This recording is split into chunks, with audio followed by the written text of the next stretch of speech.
Hi. That was so awkward. I'm so sorry. That was so awkward, but that was so funny to me. How's everybody doing tonight? Um, I really hope you're doing well. Um, God, there's so many things I want to say, and yet for some reason I can't say words. It's frustrating. Um, yeah, no, I hope everybody's doing okay tonight. Um, so you can tell by the name of this stream, I have a lot of things on my mind. Have been for the past several months, and I realize it's not a good thing to keep all of that inside. It's a weird thing for me to be like, let me just stream and talk and all this stuff, but like in all honesty, I feel like if I'm gonna talk, I rather have it be a bunch of strangers than sadly enough my own friends. People in my personal life don't take offense to it. It's just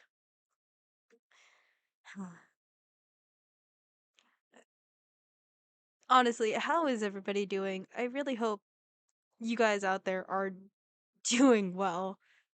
Because, in all honesty, I really have not been okay these past few months. Um, I guess we'll do reasons why I. Alright, so I went to a private college. Right.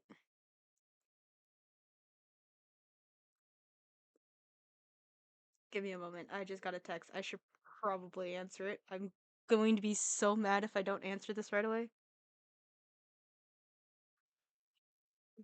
Eh,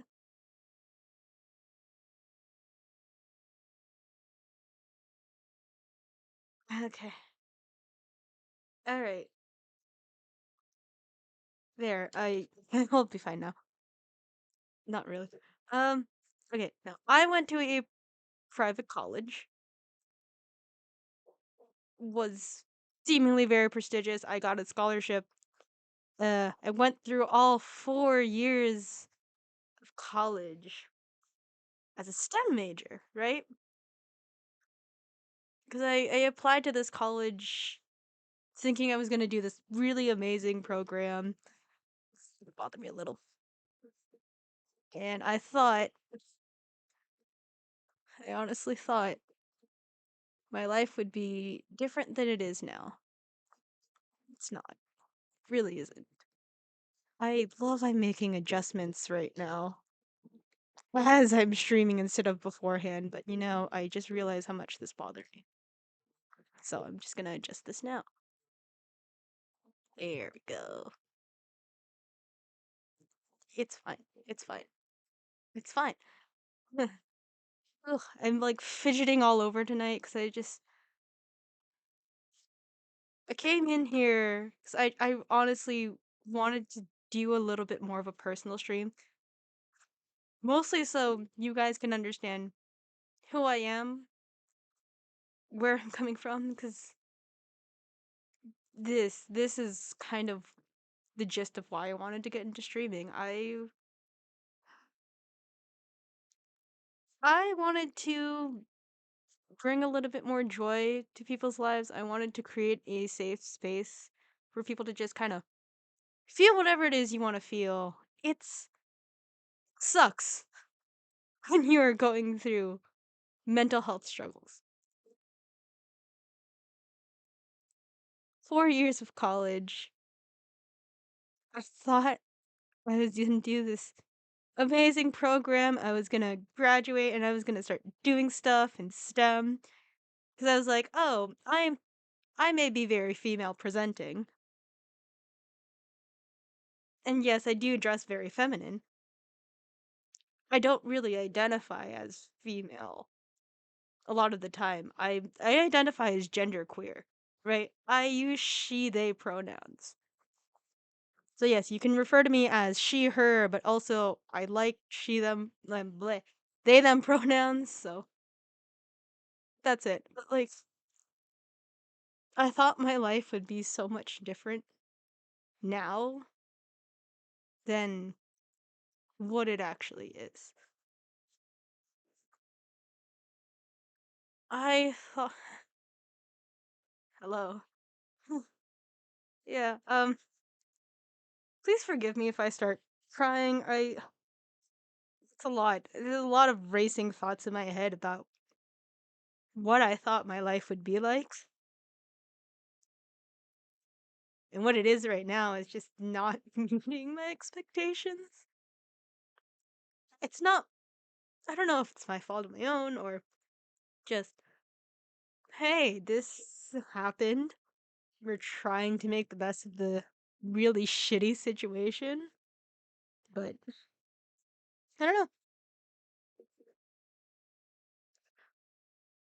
I went into a STEM program, right? Thinking, oh, I can get this basis in physics and then I can continue and like get another degree in civil engineering because at 18 I thought, hey, I don't really know what I want to do with my life, but everyone tells me, hey, I'm really good at science and math. You can tell from the grades I was getting and what I was doing.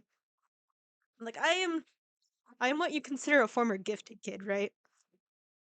I did so much stuff from like 12 till now. Not even at 12. I did not even at 12. When I was a kid, I was trying so hard to be what everyone was telling me to be. Now, I've finished school. I graduated in May 2023. So I graduated earlier this year and I was like, "Okay, I'm going to find a job. I'm going to start doing stuff that I don't know, I thought I wanted. I'm going to finally be able to take care of myself. I can make money. Hell, I'll actually see a damn therapist because mentally your girl is not okay." I thought things would be better. Things would be easier.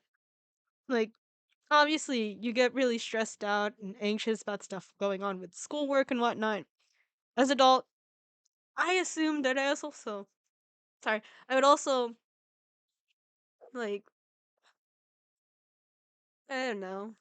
I knew I would also be like stressed out and anxious, but I was like, at least this time I'd be doing something that I liked and not what I was told I was supposed to do. It's not that at all. Yeah, this is just gonna be me talking to you guys and just airing some things out 'cause I don't think I could be this candid with friends in like a private conversation because honestly, trauma. I know we've all been traumatized. Gen Z, we're not okay. But no, my own life experience has taught me I people suck. You can never be sure who to trust. Most people just kind of don't really care about you. They care about what you can do for them. And I don't know, in the process of like, hey, let's attempt to be mentally healthy, I'm realizing I have so much trauma and I generally very mentally messed up. And for the first time in my life, I just feel lost. Like I'm supposed to know what it is I'm supposed to do with my life. I'm not even having like a midlife crisis. I'm just I've just been having an ongoing crisis, you know? Just I don't, I don't know. It's a weird thing to kind of do, right?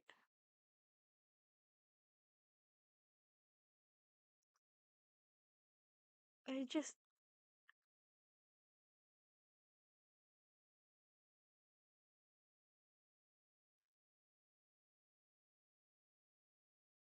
when you realize your whole life, like so many people have told you, oh, you're supposed to do this, like you're supposed to get A's all the time and also do your extracurricular stuff and maintain a healthy social life while also getting all your work done and like so many obligations just as a kid, and you're just supposed to be fine with it. Then you get older, you get more responsibilities, you have to do so much more stuff. It feels like you never really have a moment to just step back and breathe. Then you get to 18, 17, 18, right? You're a, you're a fucking junior in high school or college if you're in fucking UK. I don't know why you guys call it college, but no. Here, America, you're a junior in high school. You're sup- you're somehow supposed to already know what career you want to do for the rest of your life. You're supposed to already figure out who the hell you are, what the hell you want to do, how you're going to make money, how you're going to take care of yourself. You're supposed to already have everything figured out. 17, make those decisions, start applying to colleges, and do that. Huh? Then at 18, you graduate high school. You already know what college you're going to. You already know what career you're figuring out for yourself what you want. You just you're just supposed to already know. How the fuck am I supposed to know who I am at 18? What is this fucking bullshit? Like 18.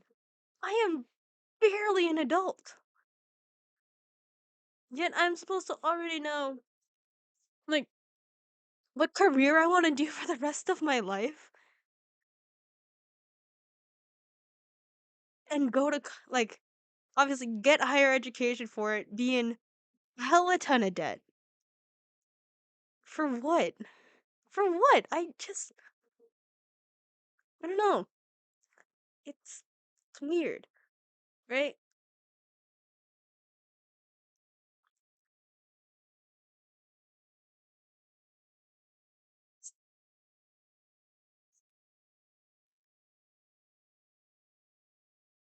And then in college, you're finally going to take classes that you like. Something that, obviously you chose to do. So you can't quite complain about how hard the classes are or whether or not you don't really like what you're doing. You can't complain because you chose to do it to yourself.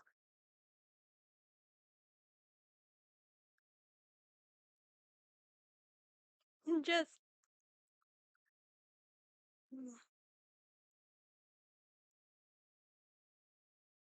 just supposed to keep going so that at 22, 23, you graduate, you can go out and start job hunting.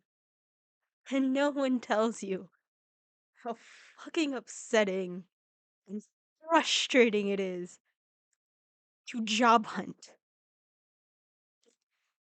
Blech. Sorry. Just no one.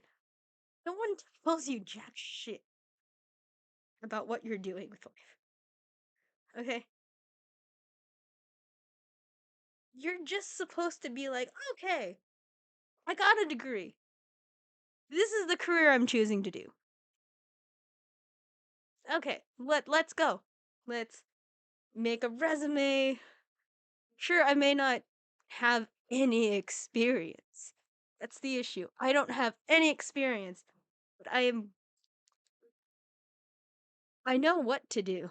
I know the basis of what to do. So please take a chance on me, a lowly post grad, and just give me a chance. Give me an opportunity to prove to you that I can do whatever it is you're asking me to do. Oh, you won't take me because I didn't work. I instead went to school. I got myself in debt. I got a degree just like you to do the same damn job as you did. I unfortunately just didn't work. Okay, I can't do the jobs that I thought I wanted to do. Try a little lower. Let's do an entry level job, right? Entry level, they say. Nope. Entry level jobs are meant to be there just kind of like, okay, we will train you up. We will give you the opportunity to work for us doing almost like internship stuff, but you're getting paid.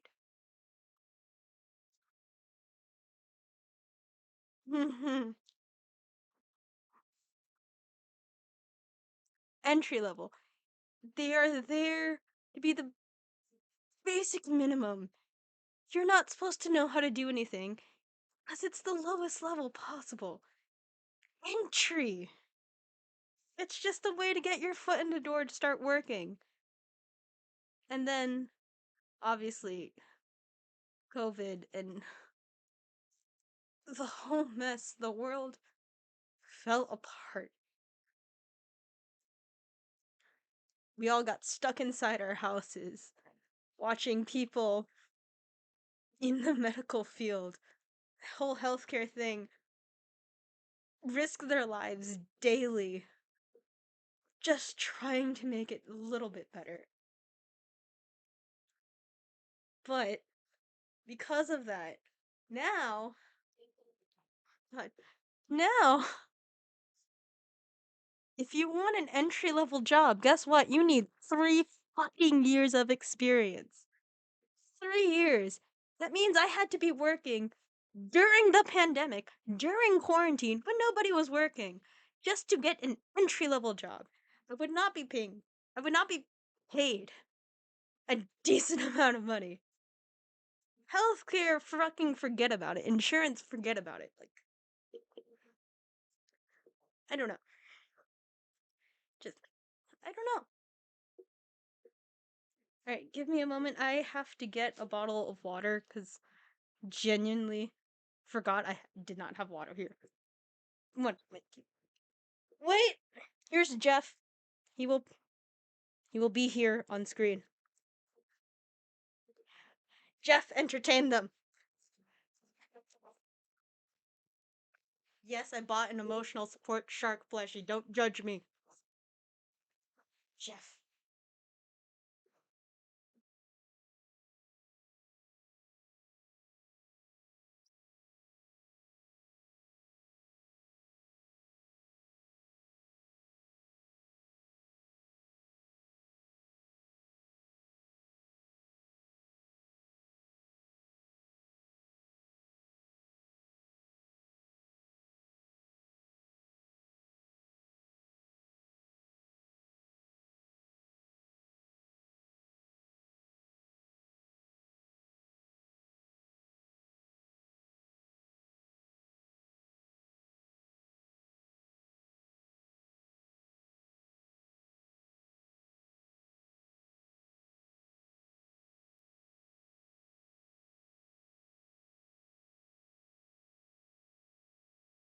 Hello, I'm back.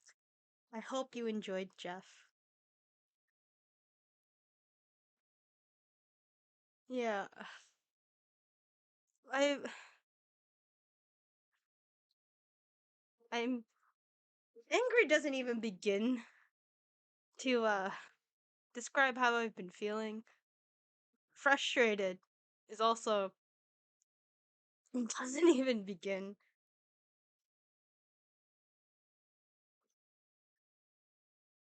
I don't know. I don't know.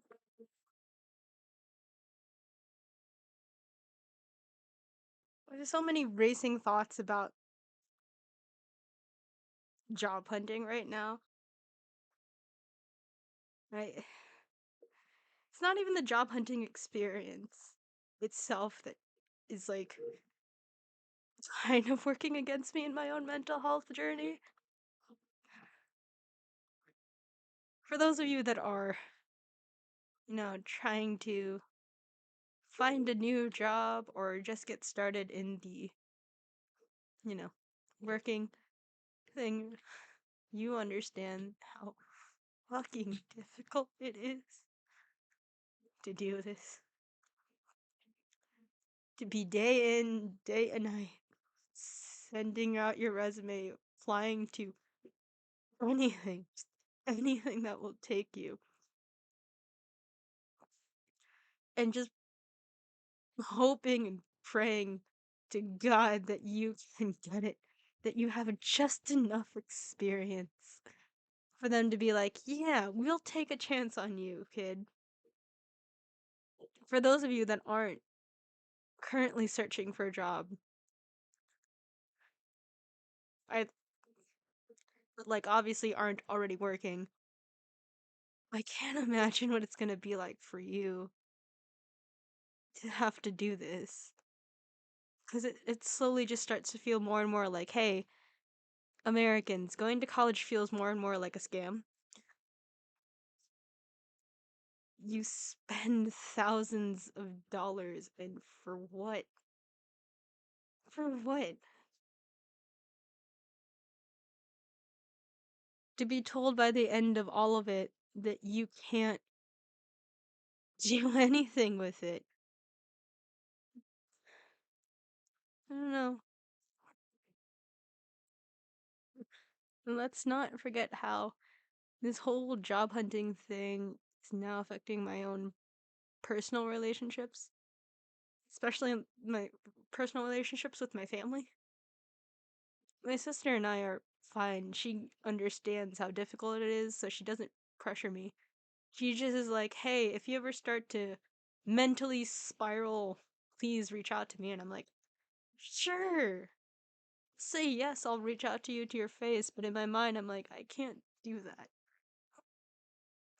Because in my mind, I feel like a burden, right? My own parents definitely add to that feeling. Feel like a burden. I'm not able to do anything. I'm sitting here trying to find work, trying to do something so I don't go crazy out of my mind, right? I'm trying my best, and yet somehow my best isn't enough.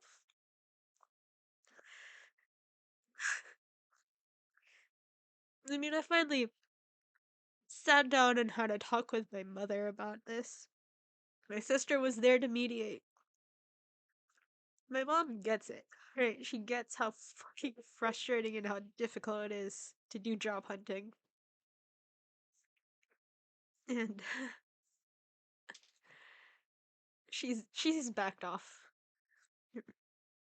for that whole thing, just being like, yeah, no, I get it. It's difficult because guess what? Most of the time when you get rejected, they'll tell you you either don't have enough experience or here's the weird thing, you can have too much experience. What the hell does that mean? Don't you how can a person have too much experience to be overqualified for a job and yet still not get hired for it? It makes no sense to me. But I'm on better terms with my mother because she understands it.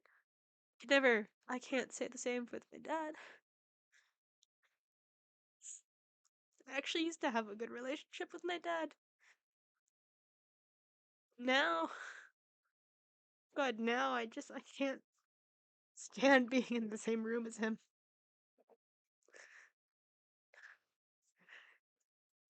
Just before we'd actually be able to have a decent conversation, just about anything. Or we could just sit there in silence and it'd be fine. Ever since I graduated, every conversation has to be about, hey, did you get a job yet? Can't say anything. I don't have any progress. What am I supposed to do? I apply to like 50 things a day. And either they never get back to me or I get rejected. And even if I follow up, it usually ends up being, yeah, no, we didn't want you. The fact that he never gets it is the most frustrating part. I'm like, just because you've had the same job since forever and you've never had to go through this experience of job hunting does not mean that it'll be like that for me. I'm struggling so much every day. I struggle to get up out of bed in the morning.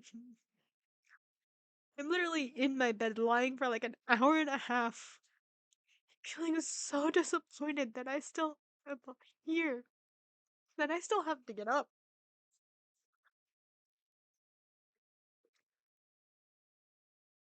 I don't know.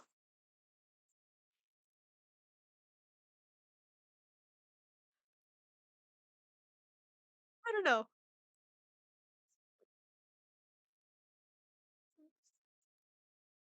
Let's also not forget that not only my parents, but every teacher, every adult figure I have ever had in my life has called me scatterbrain. They told me I am lazy, that I need to focus more, that I just have to try harder to do things that everybody else can do. No problem. And I'm like,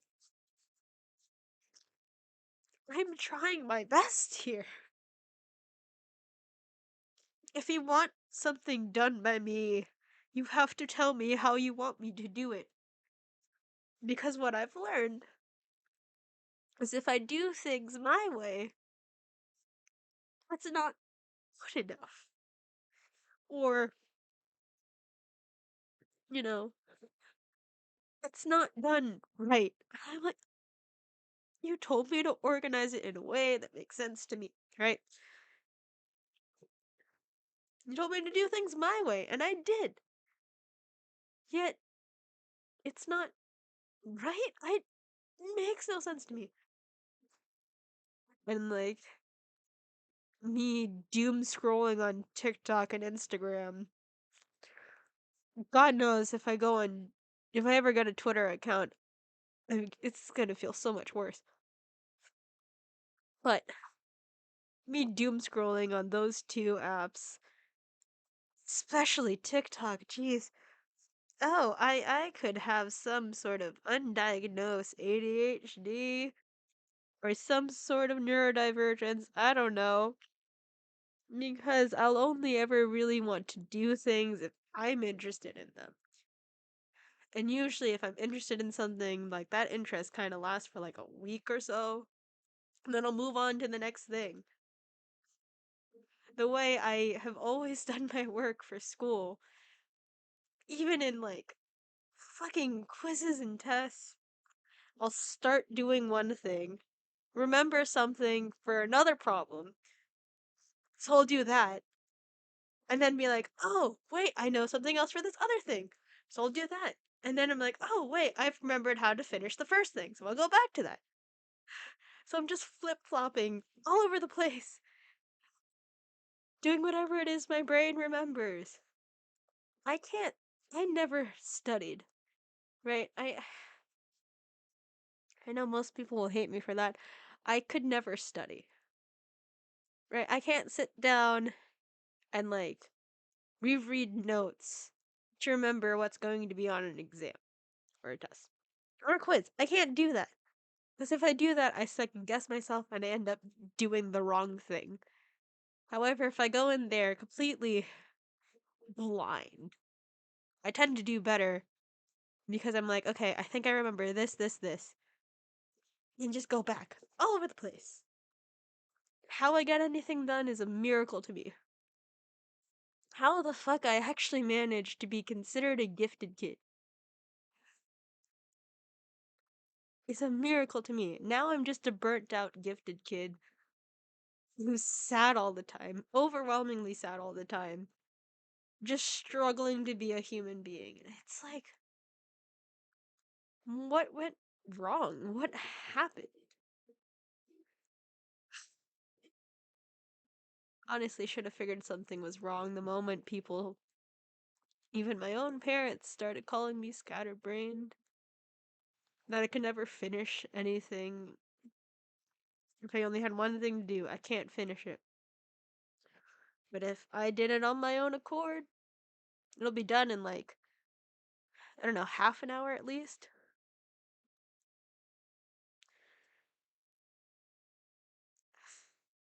You guys know the Billie Eilish song from uh Barbie movie. Like, what was I made for, right?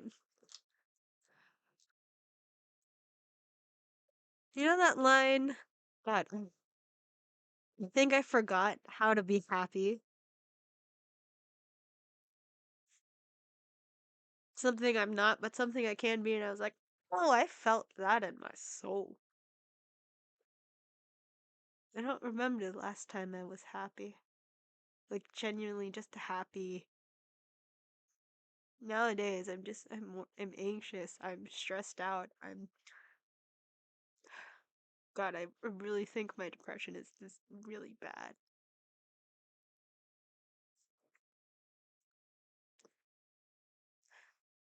I hate to say it, but I am passively suicidal. Like, I fantasize about taking my own life a lot of times. It's not a fun thing to go through.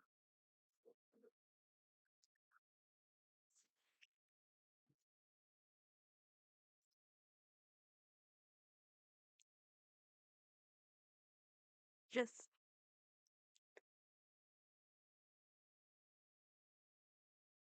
I don't know how to describe it. It's just, there are times where I'm just sitting there doing nothing, and I'll think about like opening the door and running into oncoming traffic. Or I'll be in the kitchen warming up some food to eat, and I'll look at the drawers where I know the knives are and just be like, I wonder what would happen if I just took a knife and see what happens after that. I'll usually stop myself before I really do anything, but it's like, oh, that's not good. I haven't had these types of thoughts since I was 12. And I'm what, 22, almost 23 now? I honestly thought in college I finally overcame my own depression. I finally stopped having those like really weird thoughts. And instead, I realized I've just been suppressing it this whole time. And now that don't really have anything to do, nothing to distract me, I'm just like, oh, I never stopped having these thoughts. Now they're just coming back full force, and it's like, oh, that's not, no, why? But yeah, that's what's happening.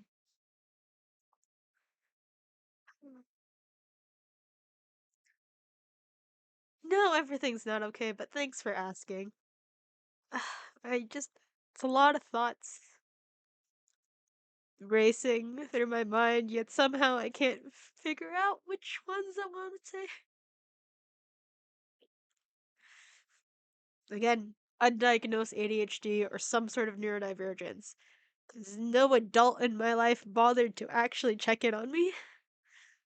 So now that I'm an adult, I don't know how to fix anything.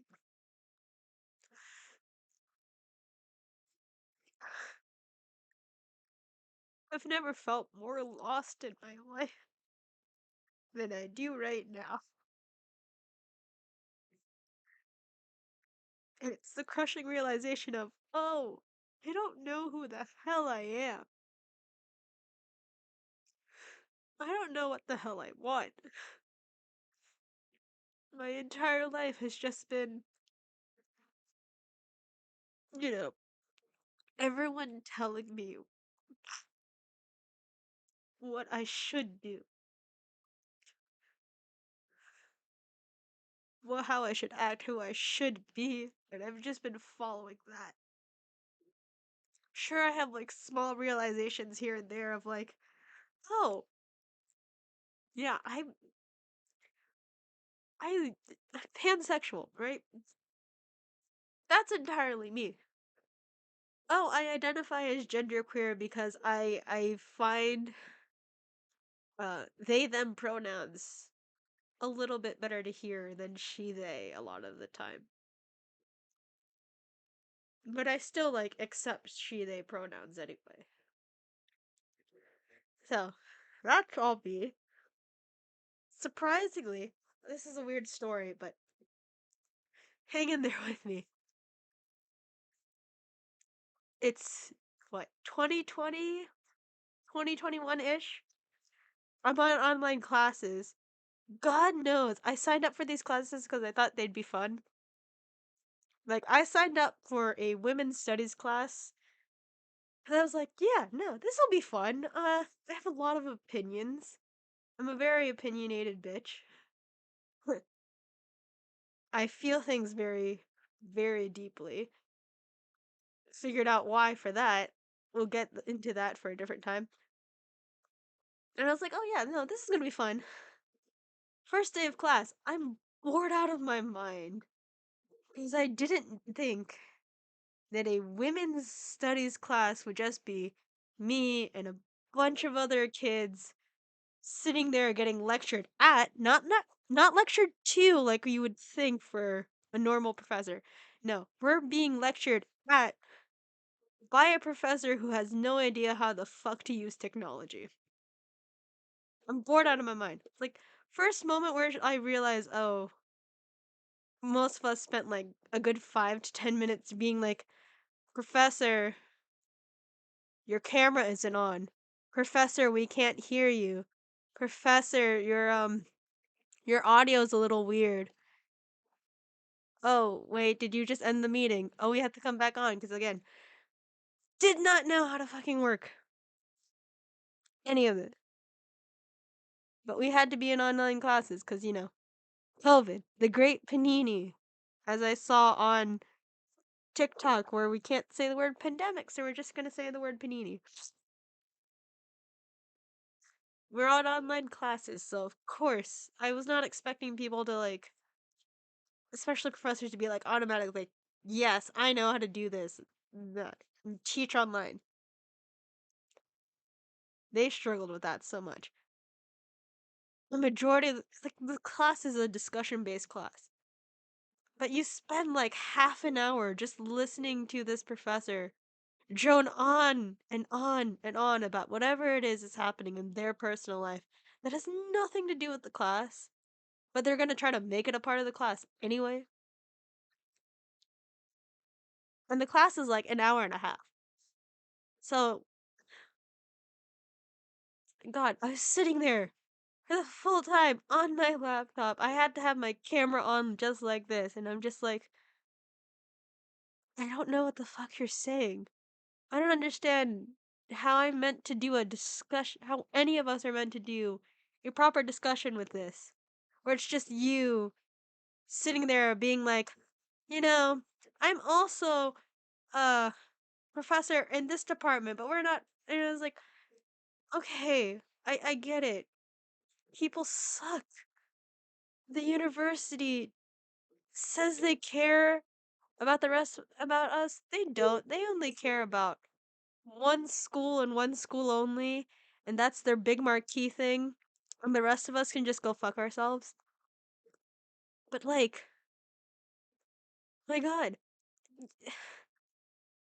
what am I supposed to do? How am I supposed to like this is supposed to be a women's studies class and it ends up being more of like I don't know, just the teacher having a personal rant for an hour and a half about how vastly underfunded this one other department is that they were working in, and I was like, okay, you clearly have not seen anything that the STEM majors do. Because if you think you're underfunded, haha, come over to us. We have things that are quite literally breaking in our hands. No. Yeah, no. So what I did instead, I just go on my phone and lonely times. I start reading fan fiction because I I need to disassociate. I can't I can't sit in this class and pretend like everything is fine. Pretend like I know what the fuck is happening. And mind you, me typing in chat because I have social anxiety, so I don't want to like raise my hand and talk and just be like, yeah, so, you know, we're not okay. Like, I'm not gonna do that. I have too much social anxiety to like jump into a conversation, especially a conversation where I don't know what the fuck is happening. So, I started surfing the web and I actually, I started reading fan fiction. Yes. And of course, this is gonna say so much about me, but I don't care.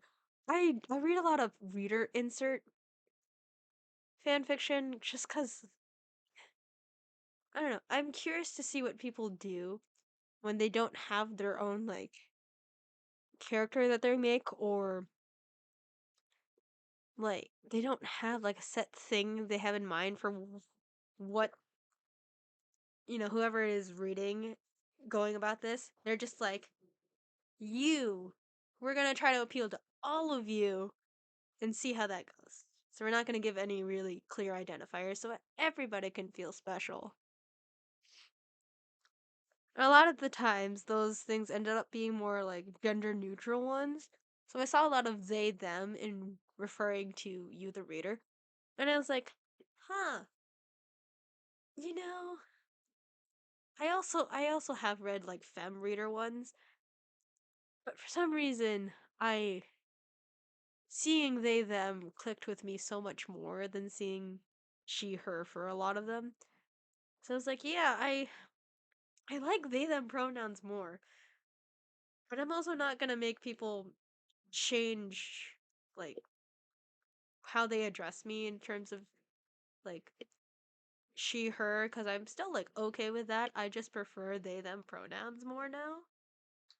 So I was like, okay, just use both. Just use both in referring to me. So there's that story. Man, I just realized I'm gonna be like in and out of crying just talking about life for this whole time. And that's fine. I don't really have anything planned to do tonight. I was just gonna sit here and let's chat, because I generally just want this space here, this stream, this community to just be like, if you're not having a great day or a great month, or like me, you haven't been having a great year, 10 years. Yeah, I haven't been having a great 2 decades either. Like, I hope that this is a place that you can feel okay to let everything out. Like, I, me more than anyone else, I understand that, like, mental health is a fucking struggle. There are times where you feel like you made so much progress and you're gonna be okay and you're positive, we're gonna manifest a good life and all that other stuff. And then some days it feels like you've taken like 10 million steps back and you are at the lowest of the low and you just cannot go on. I get that. I felt that almost every day. Thing you gotta realize, mental health, it's not going to be like a straight upward line where it's like every day is gonna get better and better and better. No, no, no. It's a fucking roller coaster with so many dips and turns, and you just never know where you're gonna end up. Some days it just kind of feels monotonous, so you're just on that like straight line. Other days you're plummeting ever downward on a drop. And other days it feels like you're going up, up, and up. And then who knows? It's crazy to think about. But we're trying here. We're we're trying. And that's what should matter most, right? That generally we all just try. Yeah. As you noticed, I have an army of plushies around me because God knows I need the emotional support. I've already introduced you to Jeff. This is the most important emotional support plushie we can ever have. This is Jeff. He's a shark. We love him. He's dopey looking. He's so goofy. You want to know the real reason why I bought Jeff? I bought him because I could do this. I can stick my whole forearm inside of Jeff's mouth. I really want to do a Halloween costume with this where I just like paint my arm red and have Jeff over it and just be like, yes, I'm shark bait. It's stupid, but I love it. And we love Jeff. It's a great emotional support plushie. I think you've seen him a few times on my TikTok. I know. Actually, here's a funny story. I'm gonna call it funny because if I don't know what else to call it. We're gonna use humor to cope here. No, I had an emotional breakdown, like I do almost every day. Obviously, your girl really is not okay. I fear I may be becoming a danger more and more to myself every day that passes by. But no, I had an emotional breakdown the other day. I think sometime earlier this week, actually, for that. That was not fun. Uh, just sobbing, no end. I finally stopped crying. I was just holding Jeff here just to try to feel better. And yeah, no, I decided let's go on TikTok. You know, I TikTok has called me out on like various trauma things I've realized about myself, but also just what various weird things that I do. Or like, oh yeah, my Roman Empire changes almost every second of every day because my brain cannot like fixate on one thing ever. But no, I found a filter. It's like, oh, what apology do you need to hear? And I was like, oh, yeah, sure, let's do that because that'll be fun. So I did it. I'm holding Jeff, and all. You want to know? Okay, God, this is so funny, especially after things I've discussed earlier in the screen. Uh, I got the filter was like, I'm sorry I never told you I was proud of you. Oof. Oh, I did post it. I thought it was interesting. But I was like, oh yeah, no, I'm a former gifted kid, right? I'm a burnt out gifted kid, but also I'm an Asian American burnt out gifted kid. So yeah, no, I crave external validation in terms of like academic achievement because God knows I never got that from my own parents. I don't think I'll ever get that anyway. Not until the day I die. Woo! No, but seeing that, I'm like, oh, that hurt seeing so much. I don't know, man.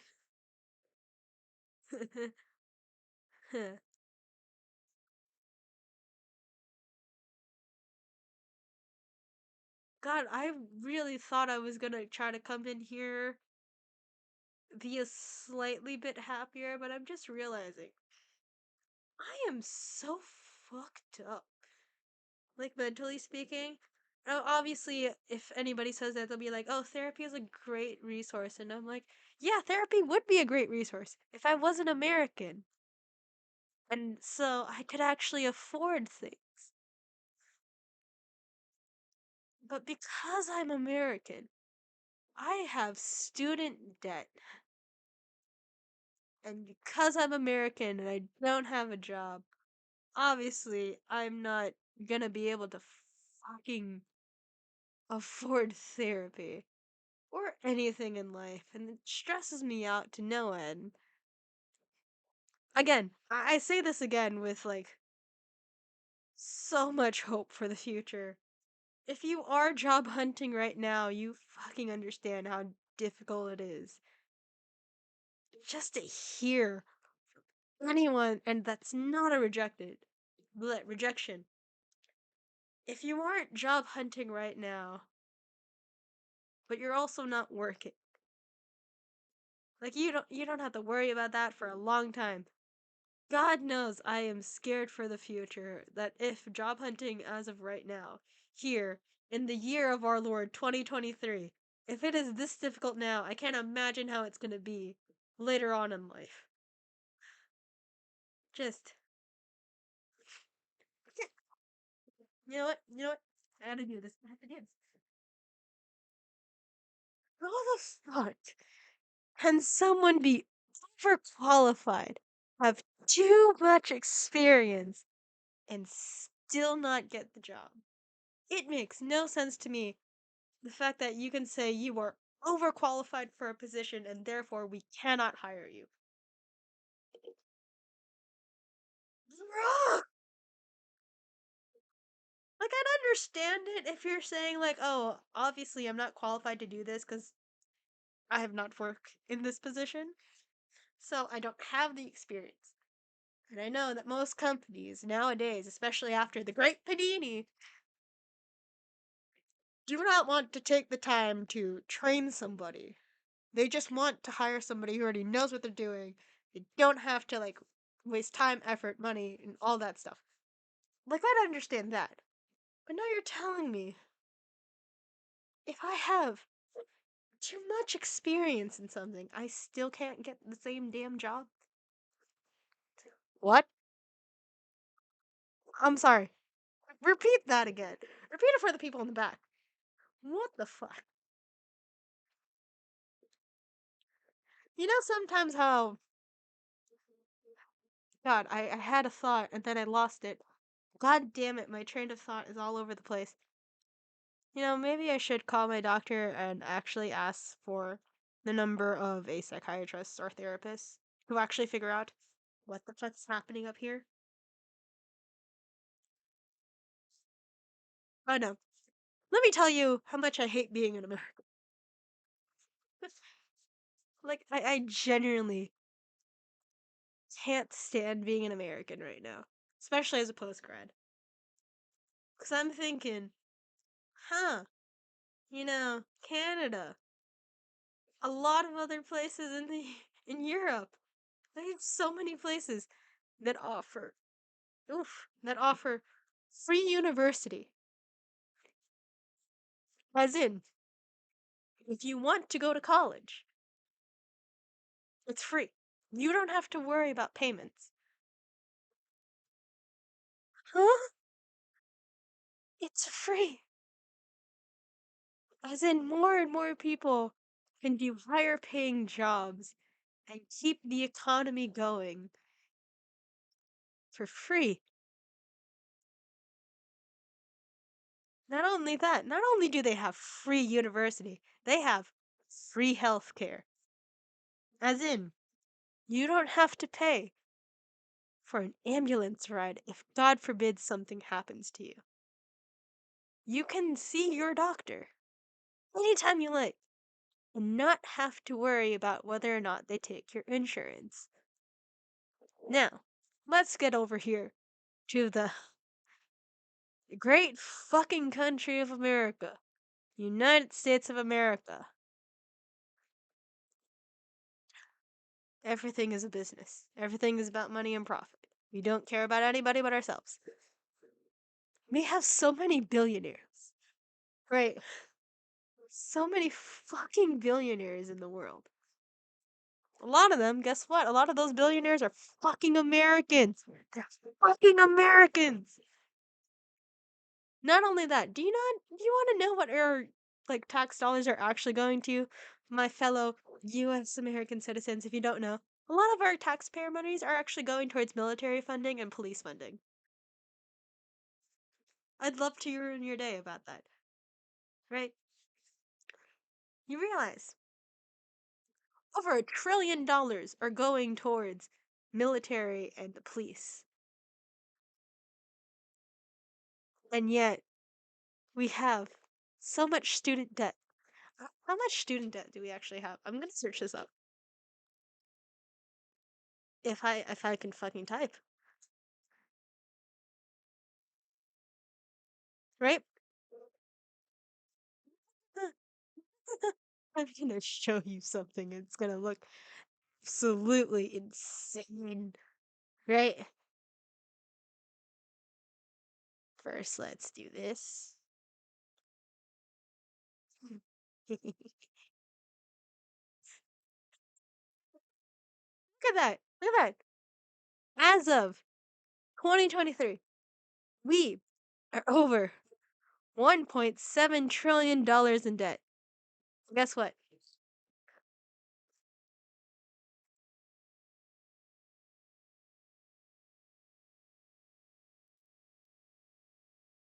Guess what?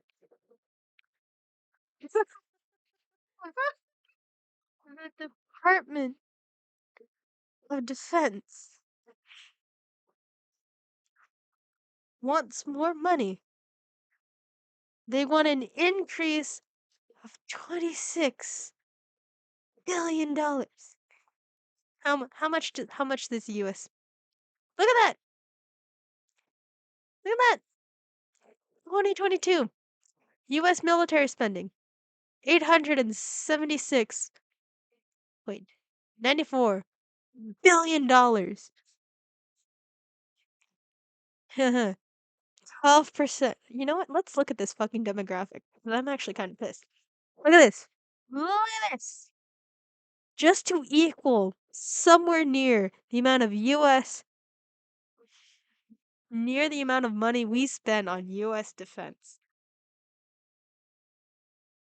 We spend 877 billion.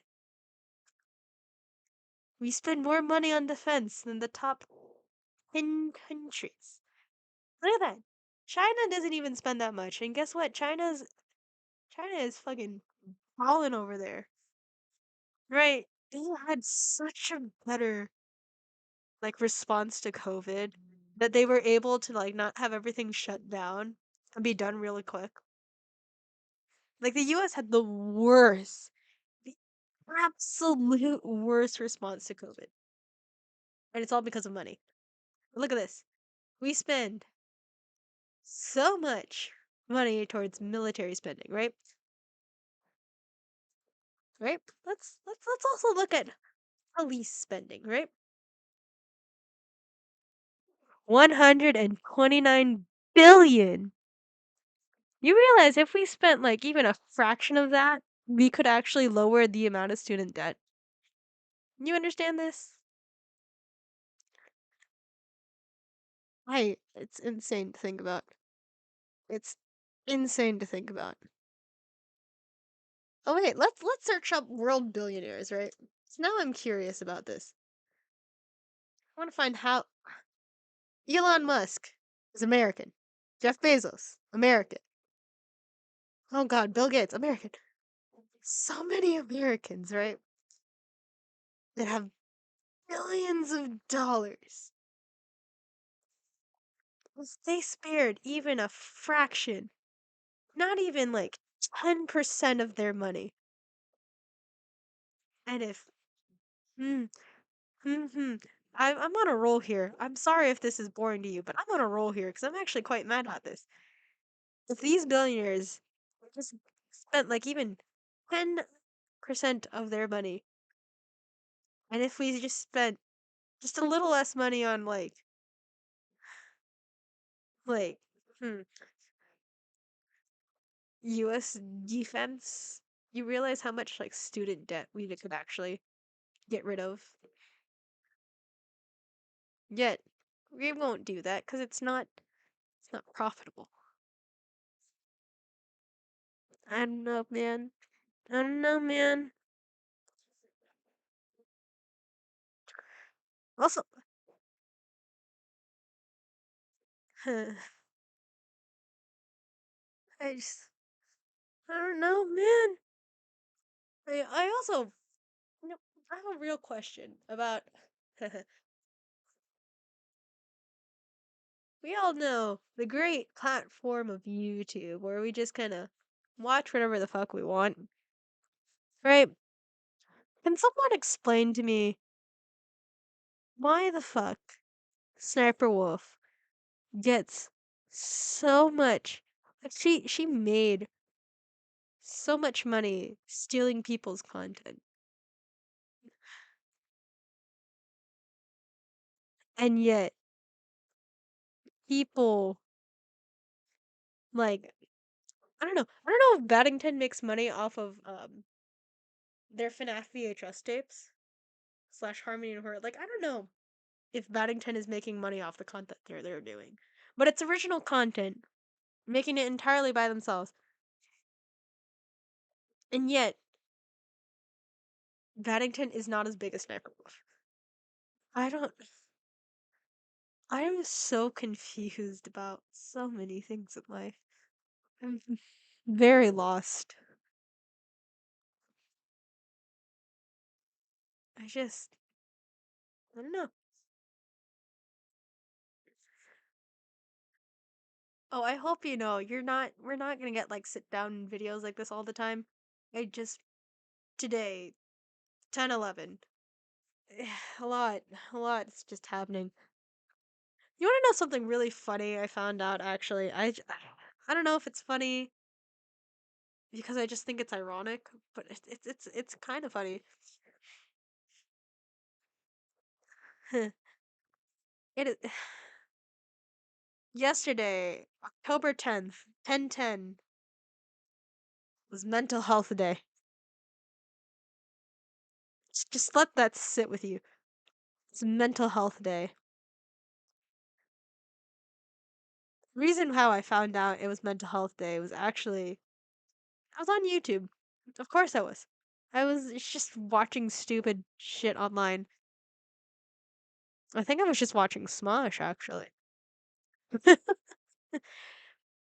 No, I was watching some stuff and it's just like, oh,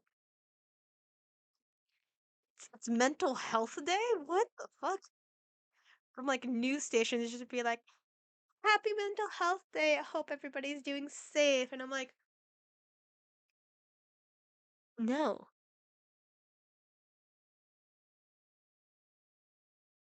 Like, hmm. Gen Z, guys, we're not okay. Clearly. Let's be honest here. I don't think we've ever been okay. We've seen so much. Like, how do I say this without dating myself? I remember the time where we still had like chalkboards, right? And those weird overhead like projectors, those really big clunky ones where you could get the What is the word I'm thinking of? It's like you can see through it and you can write on it. I was like, what is the word? Actually, I can't. The transparent. There we go. Excuse me. That was a lot. But no, the weird overhead projectors that had the light inside, and then they had the weird like crawl thing that if you wanted to see on the board, you actually had to lift it up. So then it's the mirror that goes, the light goes through the thing, and it would project the image on there. And you'd have these transparent pieces of like, they're not paper, but they're like plastic. And you could write on them in marker, and like teachers would use that whenever they had to project something that they wanted to write. Then, when I was in 6th grade, we moved over to smart boards. God, I remember the transition from like chalkboards and like the whiteboard erasers. Like like whiteboards where you use marker and you get a little eraser, you get a little spray bottle, spray it and then wipe it down. Then we had smart boards. Oh, smart boards were so cool. Like, oh, you can connect your smart board to the teacher's computer so you can actually project stuff from like I don't know, the internet so you can actually see videos. That was cool. Where they had these specialized markers and each of them had their special place on the bottom. So if you wanted a certain color, you had to get it from there and then you could write on there. And during that transition, none of the teachers could figure out how the fuck to use it. And it was never working in the way they wanted to, so they always had to calibrate it. God, I thought calibrating the smart boards were so fun. They looked so much fun. But I could never do the calibration because right, I'm 4'11", right? Yes, I'm 4 feet and 11 inches. I am not even 5 feet. I'm like a hobbit. I am incredibly short. I'm like a garden gnome, right? So, based off the way that they would like put the smart board projectors up, I can't reach the top of them, like ever. Even if I was standing on my own tippy toes, I just never reached the top corner. So I was never picked to do the calibration, but I always wanted to do it. Yeah, no, just I remember that transition. So then seeing like I got to high school and I was still seeing teachers use like chalkboards and I was like, "Huh, that's weird. I thought we didn't have these anymore." Nope, turns out only certain places had smart boards. Other schools, yeah, no, some of us just could not afford to have them and everywhere. Yeah, no. Here's an interesting story about my high school. So my high school, we were considered the smart of the smart, like the most elite. Yeah. At some point, actually, I think my junior year, we were the number one high school in the state. I th- and what, we were like number 48, 49 in the whole US country. So yeah, we were smart kids. We were academically smart kids. So let's be honest. I could be considered smart in terms of academics. Anything else, I'm a dumbass. I don't even mean this lightly. I am quite literally a dumbass. I don't know how to do a lot of things. But my high school was interesting. We did not have a lot of money. We may have been smart and we may have looked our entire school district like really good because we had like top marks. Like our GPA scores, like the average GPA was like a 4.0. AP classes, also known as advanced placement, also known as college credit classes, if you actually did really well in those tests. We had so many AP classes, and the average score for AP tests was 5 out of 5. So yeah, we were real smart. I think actually average test score was 100. Average grade score was an A plus. That was my high school. Smart kids. No, no, no, no. Let's make one thing clear. You're academically smart, never smart anywhere else. Our school was falling apart. Like there was paint chip everywhere. Almost every week you'd find out that there is another bathroom, like a stall in one of the bathrooms, and every single damn floor was broken. Oh, I remember 2016. I can never forget because I gave it this name. It was raining outside, heavily raining, right?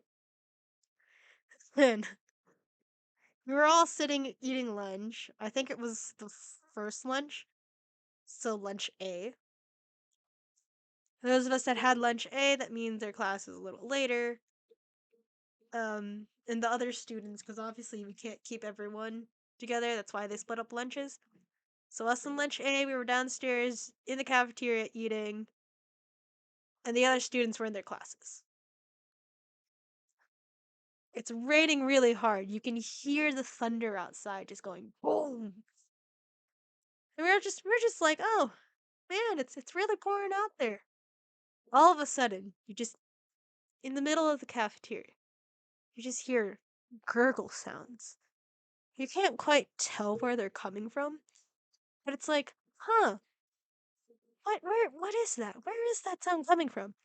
All of a sudden, you look down on the ground, you see water everywhere, and then the screams came.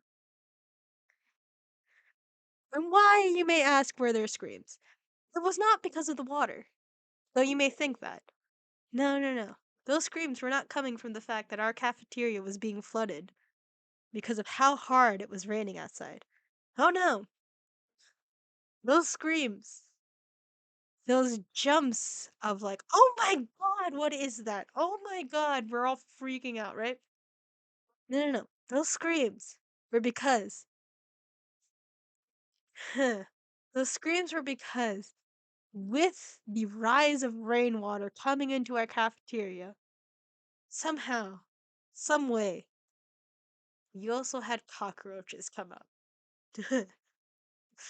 So, not only was our cafeteria being flooded with, we were also getting cockroaches with the water. I, so obviously, it was deemed unsafe to be sitting and eating in the cafeteria. So, they let, the rest of us have our lunches, like, with our teachers, in their classrooms, in, like, the library, just anywhere else but the cafeteria. I called it the Great Cockroach Flood of 2016. Yeah. Very descriptive name. You could never forget it. Oh, wait. I think yeah, I was a sophomore at the time. Oh, I think it was lunch B, actually. Yeah, I think it was lunch B because I had the later lunches because I remember after after the cafeteria got flooded and also all the cockroaches. Don't know how they cleaned that up. Nobody ever trusted really being there again. Remember, I sat with my AP World History teacher in her classroom. I sat there eating lunch with my other friends who are also in the class. I was just like, damn, the fuck? What? Huh. Oh, here's another interesting thing. Like, I guess story, fact, tidbit. There's just another interesting thing about my high school. So obviously, you have physical education gym, right? We all had to pretend to be physically fit and get graded for it, which is such a weird concept to me. Like, how can you deem someone's fitness like grade worthy? It was weird. It was weird. But we had our gym on the first floor, and then in the basement we had our locker rooms. One side was the girls' locker room, the other side was the boys' locker room. It also lined up with their bathroom, so obviously, yeah. What was interesting about the girls, because I don't really know much about the boys' locker room, obviously. Look at me. Look at my hair. I'm obviously very female presenting. I'm not gonna be in the boys' locker room. No, but the girls' locker room, we had to be very careful about which lockers we were opening up. Because, yes, there's lockers in the locker room. I mean, duh.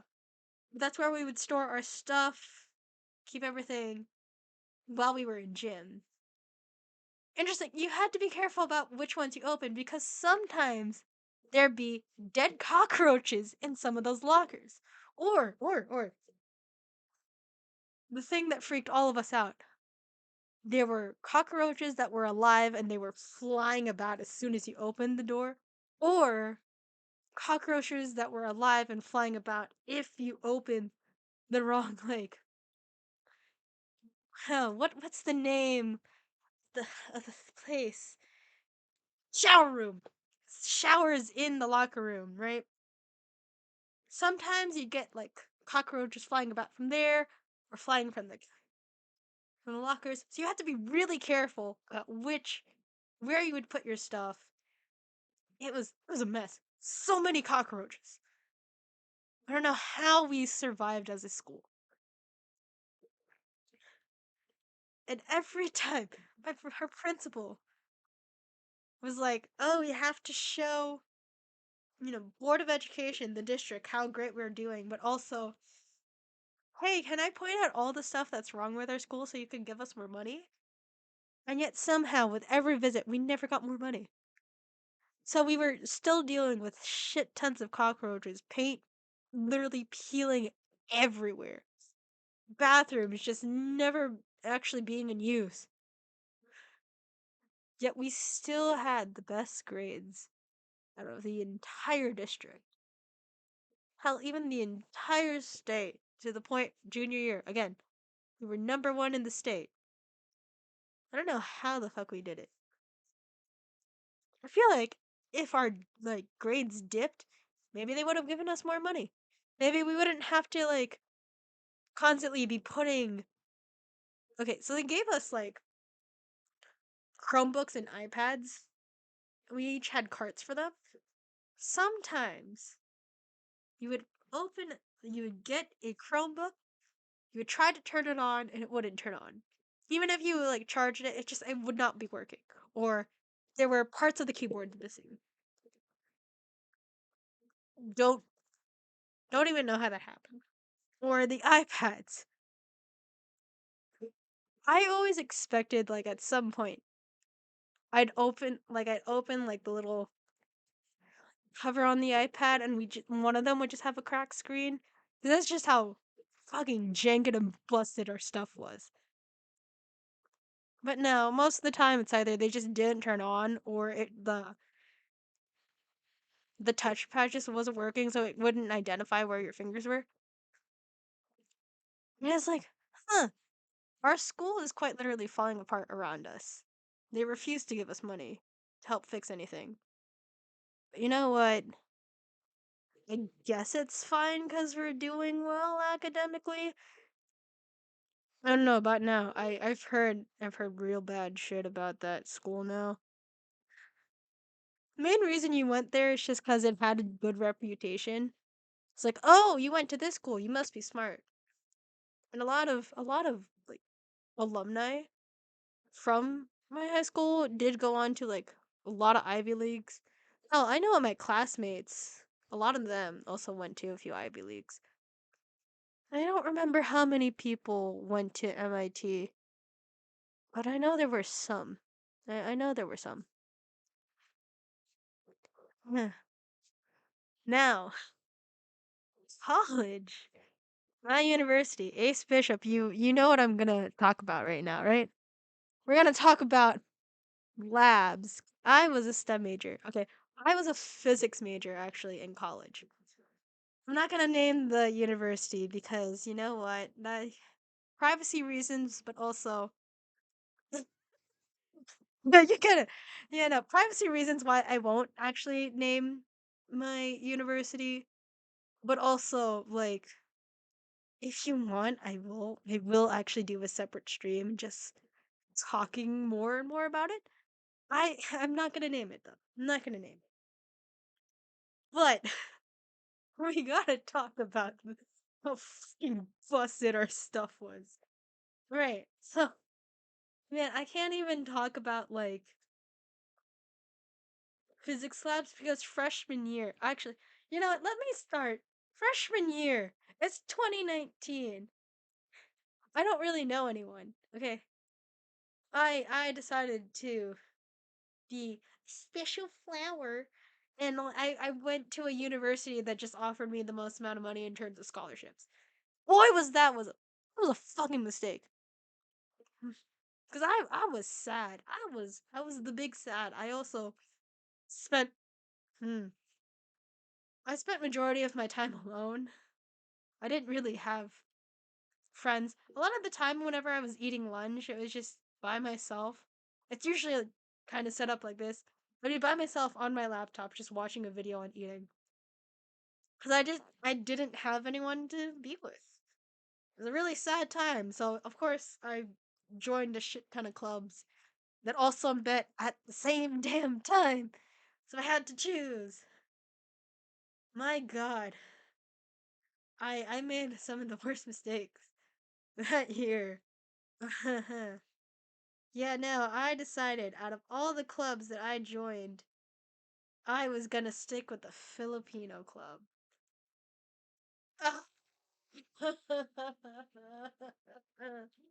That was such a bad decision. Oh my God, no.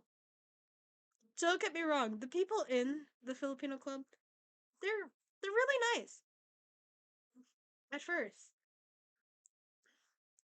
Like they say, "Oh hi, welcome. There's food, and you'll meet other Filipinos like yourself. Yes, my ethnicity is Filipino. We're getting into a lot of personal stuff, but I'm not giving out personal information. Don't ask for it." But no, it's so depressing to be in there. Yeah, there's a shit ton of other Filipinos.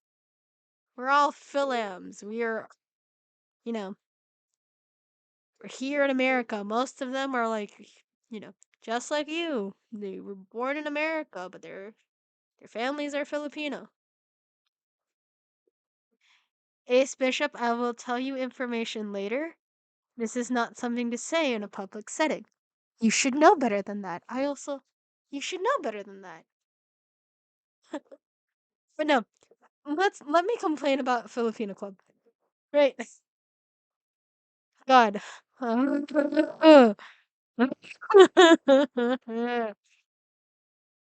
This club, they seem so sweet and genuine at first.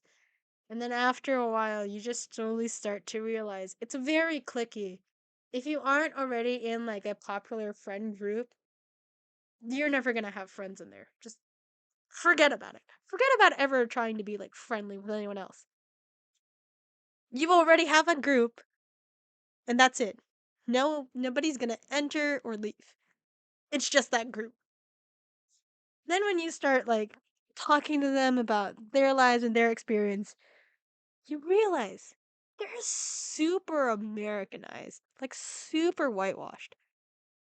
I'm like, here I am. I'm very much Phil am, right? Filipino American.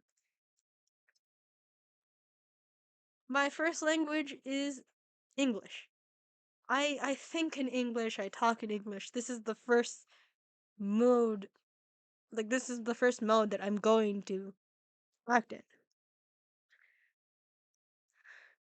I like more American foods. I like pizza, right? I like fries. I like burgers. I like eating in like traditional American restaurants. Like that's my Houlihan's, right? My God, I can't even imagine what their lives have been like before then. Cause it's like I thought I was whitewashed, and then I met them, and I'm like, oh. I am. Why is my skin quite literally darker than everybody else's? Why do I very much look like I don't belong here? And then you talk to them, and it's like, oh, I very much feel like I don't belong here. I did meet like other people who felt that way, and we did become friends. Still, I kept in touch with like at least two of them out of I don't even remember how many, but God, I was like, at least okay, I can't really speak like full sentences in Tagalog, which is, you know, the official language of the Philippines, right? I can't say cleanly one full sentence in Tagalog. At least one word will be in English. So, I do more Taglish anyway if I ever had to speak Tagalog. But I can understand it enough to be able to carry a conversation with someone. Sure, I'll most likely answer back in English or at least attempt Tagalog, but like I can understand Tagalog. I eat shit tons of Filipino food. I'm so tired of Filipino food. Like I've been very ingrained in the culture of the Philippines here in America. But obviously I tend to prefer my American side more just so I can fit in a little bit better. But my god, those people, even if like some of them are straight from the Philippines as international students, and yet you are more white than I am. What the fuck? You are more American than I am, and it freaks me out. Like, most of them who are still ams, they don't know a lick of Tagalog, so they're like, they'll teach certain words, but I'm like, that's not how you pronounce it, and it feels so weird that you're having cultural nights for the Filipino club where I'm like, this something about this just does not feel right. Then you go to like more of the big events where it's like, oh yeah, we're all over the tri-state. We're part of this huge district and we're all family and it's like, I feel really weird here. As if our whole culture, the whole Filipino culture is kind of like I don't know, a game to most of you. I don't know how to describe it, but it felt really weird being there and seeing my culture, our culture, just you know how people talk about cultural appropriation and like how awful that is? Where it's like if you're not really a part of it, it doesn't really make sense for you to do anything with it. That's how it felt being with those people. Like it felt like cultural appropriation, but they are a part of the culture. They just don't know it. You know? It's weird. So, did not have fun with that. Spring semester freshman year. Again, I was getting really bad in terms of my mental health. That like I dreaded going to campus. I was sobbing to myself most days. I felt like if I had to go to a class, I would just burst out into tears and I'd make so many people uncomfortable, including my professors. I sent emails to them. And most of them were like, hey, if you're not doing well, if you feel like you're going to have what you call a mental breakdown, because quite literally, that's what it was, you should go seek CAPS, which is the psychological services on campus. When I finally made a decision about it, it should be like, okay, that night, yeah, I was like, okay, tomorrow, as soon as we get to campus, we're gonna go to the CAPS office and try to get help. Nope, can't do that because the next day we all get into quarantine. Yeah. It's like the universe telling me I'm not allowed to be mentally healthy. Great. Great. So, that was an interesting thing. I will say this. Being in quarantine, oddly enough, I've had some of the best grades I've ever had in university. And that's all because we discovered the beauty of cheating. Yeah, beauty of it's quite funny. It is quite funny. Think about.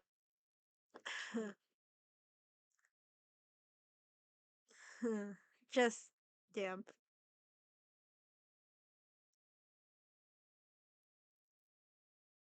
God, I had to do physics lab online. Want to know how weird it is to be in a lab, but you're not actually doing anything? You're just watching people do stuff? Or your professor is sending you all of the data because you can't actually do it yourself? Because everything is through the screen. It's weird. But hey, we all passed. We all cheated on those physics lab exams together. That's why we created the group chat on Snapchat in the first place, so we could all cheat on exams. Yeah. Yeah, online classes. Hey, you can say you never cheated. I'm proudly saying I did. I did cheat. I did. I cheated so fucking much during physics tests because brain is not going to work during tests. I know this. I don't care if I'm supposed to fucking remember all of that little weird bullshit that they were trying to teach us. I'm not gonna, my mind is not gonna latch onto that. You're talking at me. You're telling me things. And I'm just supposed to have it drilled into my mind and memorize. I'm not, no. No, no, no. I'm like, okay, let's be honest here. Most of the time, my cheating was just making sure that what I was doing was correct and that other people were getting the same answers. Although most of the time I felt like oh yeah, it's like, oh yeah, so this is this. So it's like, oh, this question had this answer, this question had this answer. And they're like, are you sure? He's like, I was like, yeah, no, I'm sure. I even have my fucking notes out here. He's not gonna notice I have my notes here. I was like, yeah, this is it. I'm like, oh, and then look at that. I raised your grade. Most of the time when it comes to cheating, it was mostly just me giving people answers because I actually knew what the fuck I was doing. Which is interesting to say the least. Where it's like, yeah, I don't want to think, my brain hurts, but also, wait, am I the only one that actually understands what's happening here? 'Cause this is it's mad easy. It's literally just here's an equation, here's the numbers, plug. What's the answer? Great, move on. It's the same damn thing over and over and over again for intro to physics. It's fucking hilarious to see how many people were like asking in the group chat, being like, hey, I don't know how to do this one. It's like, dude, it's right there. They're, they're fucking giving you an A for free. How do you not know what to do? That's the weirdest thing to me. But no, then here's the thing. We did online classes because we had to. I think we did that for like a good year or so. Because afterwards, they're like, hey, the world's starting to open up again. So now you can either choose to be purely online, or you can come in some of the time and then come in some of the time, but then be online, and then the next group of people will be coming in and just alternate between the two. Then all of a sudden, vaccines come out. It's okay for all of us to start being in enclosed spaces with other people. And our our fucking university, was like, hey, now that vaccines are here, you have to come in. You don't have a choice. I was like, what? I can't choose to be at home, making sure that I remain safe. No, I'm forced to come in, and then that was happening again. When we were all forced to come back in, you heard more and more COVID spikes happening.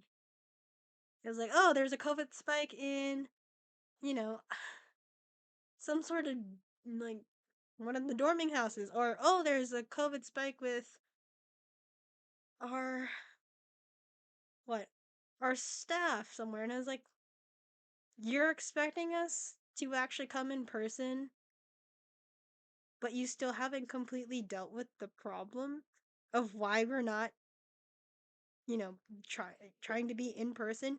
Like that made no sense to me. And I was like, damn, I just wanted to stay home and like let me get a full night's rest. Let me actually be able to sleep in for once and then just open up my laptop and just be able to sleep. I'm like, hey, sure, I'll still write notes and I'll still be like a great student, but like, I'm gonna be in pajamas. I'm gonna actually be able to have time to have an actual breakfast in the morning. Nope, now I don't have that anymore. I'm forced to come in. Great, that means waking up at the fucking ass crack of dawn, getting dressed, figuring out ways of transportation to school, being there, making sure that I still stay 6 feet away from people, wearing a mask, and still trying to go about my day. And then, after all of the classes are done for the day, go back home, do the work. I know I did this before, but now I'm just dreading being there all the damn time. Can I say something even funnier about this? I did intro to psychology back when we were still doing, back when they were forcing us to be there in person, versus every other fucking university was like, hey, you can still choose to be online or be in person. It's up to you. Every other place was giving you the option. But our university was like, no, no, no, no, no. You fucking come here now or you will never graduate. I was like, okay. Well, fuck me, I guess. I guess I have to be there in person, even if I don't really want to. Made no sense to me. Intro to psychology was very interesting. Because I never. I physically had to come into a class. I only had one class that day, and it was only introduced psychology, and I was still forced to be there in person. I hated that. I hated the fact that I had to do that. When I realized I could start, like, I could actually just take the class online for the days where I only had it for one day, and, like, just fake being ill, which is why I was able to do that class online. God knows I was gonna take it. 'Cause I'm not trying to stay there. But, oh, there were so many people in there that just did not wear masks or like sat really close to each other, like open mouth coughing, open mouth sneezing. And I was like, we literally just came out of quarantine. We are literally still in the middle of pandemic. And yet you are still not being careful with your health or anyone else's health. Made no fucking sense to me. Here's the funniest part. Most of these people were actually so many females in that class. And I found out like some of them were also they were also nurses. They majored in nursing. And I was like, "Oh, you're majoring to be in a healthcare position. Yet you cannot give the fucking decency of wearing a mask and actually protecting not only your health but everybody else's health around you. Yet you're expecting yourself to be in healthcare. Brain, I guess, is not braining. I don't know, but let's talk about physics laboratories in person. My God. So we actually had so the professor in charge of our advanced laboratory sessions had never done advanced laboratory sessions before. The professor that was supposed to do it. I don't actually know what happened to the professor that was supposed to do it. But they were no longer available to teach the ad lab sections. When I say ad lab, I mean advanced laboratory, okay? They were not available to do those sessions anymore. So they had to get the other professor to do it. Our other professor, he's really great. I think he's funny as hell. But I do not think he should have been the ad lab professor. Or at least for. Because it was very clear from that first session that he kind of didn't really know what he was doing. Yet he was still making us do stuff. So obviously it's like, oh, hey, I need help. And we looked everywhere for it. Can you, like, at least give us some sort of hint about how to fix it? Oh, you can't give us a hint. We're just supposed to figure it out ourselves because it's advanced laboratory. And I was like, do you even know how to do this? I was like, oh, our code looks the same, like our thing looks the same as yours, yet we're not getting the same result. So either it's human error, or clearly it's just something is not working here. I don't know. It did not go well. A lot of the times our equipment was just not really working. Like our equipment was quite literally falling apart. Like, oh, let's see. Millikan Lab. Alright. So there's a laboratory. There is a. Yeah, no, there's an experiment called Millikan's. It's an oil drop experiment. So you have this glass container where we're supposed to observe you dropping small droplets of oil into an ionized space, and you're going to what? Polarize one or the other side to see the oil drop, measure how long the oil drops, and then reverse it to see measure how long the oil comes up, so then you can find out the equilibrium. But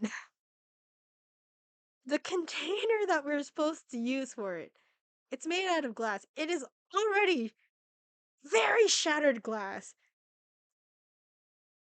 And then we only had two of them. We only had two of them that actually. Yeah. And both of them were shattered. So even the slightest movement would actually, like, break it. Like, it was that bad. So when I missed it because I was sick and I had to go to a doctor's appointment when I had to do the Millikins oil drop experiment with my partner, so I had to come back in to lab on a different day, not during the time that we were actually meeting to do the experiment. And so our TA, our teaching assistant, was like, "Hey, you came in, you started doing it. If you get the rest of your data from somebody else, as long as it's not within the same, like, meeting time as you, if you can get your data from somebody else, I will say that you did it and it's fine." So that's what I did. I took my data from somebody else. Shout out to them. I'm not naming names. Thank you for that. I didn't actually have to do the experiment because goddamn was I scared that if I touched the damn thing, it would shatter in my hand. I'm pretty sure it actually did shatter in somebody's hand from just like faintly touching it. So then we only had one container for our Milliken's experiment that actually worked, and even then it was like it's very like, oh, okay, no, no, no. And then so, so we also had a lot of experiments where we had to do something with a circuit board. We were building like we would be building a clock of sorts out of all of the electrical things we had, or what, a frequency divider, something like that. So we had chips, we had wires, resistors, and we had to like build it ourselves. God, me and my partner, we would build it and it just wasn't working. We would get our TA to see it. And she's like, well, it looks right, so it should be working. But even she can't get it to work. So then we get our professor to look at it. He was like, well, it looks like it's right, but it's not working. You try it. 10 doesn't work. So it's like, okay, so you're going to have to take the whole thing apart and rebuild it again. This time we're going to give you some other equipment to see maybe just something was dead or wasn't working. So they gave us a new circuit board. Still wasn't working. Gave us new resistors. Wasn't working. Gave us a new chip. Wasn't working. So we had to redo the whole thing several times. Several times. 3 hours of taking apart and rebuilding the exact same thing. And every time, our TA would say, well, you're doing it right. It should work. You replaced everything, so it should work. But it never did. So we had to come in to another day and rebuild the same circuit. Turns out, it's not our fault. We did it right. It's just something was dead, and we couldn't tell what it was. We couldn't tell what it was. And the TA had to go out and get an entirely new thing from a different section. It would finally be working. And I was like, oh, so there was nothing wrong with what we did. It was the equipment. The equipment was faulty, and none of us could figure that out. By the way, we replaced it like three times in 3 hours, just constantly taking it apart, rebuilding it, testing to see if everything worked. And everything was working on its own. Just when you put it all together, something was not working. 3 hours out of a 4 hour period. It got to the point where our professor had to come in and tell us, okay, stop working on this, take a break, just go out, stop working on it, stop doing stuff. He literally had to kick me out of our lab so I could take a break because it was that frustrating. Mind you, coming back over again, we went several different days. There was nothing wrong with the construction. The equipment itself was faulty. It just was not working. It was like our professor was gaslighting me into thinking, well, maybe you're just not doing it right. And I was like,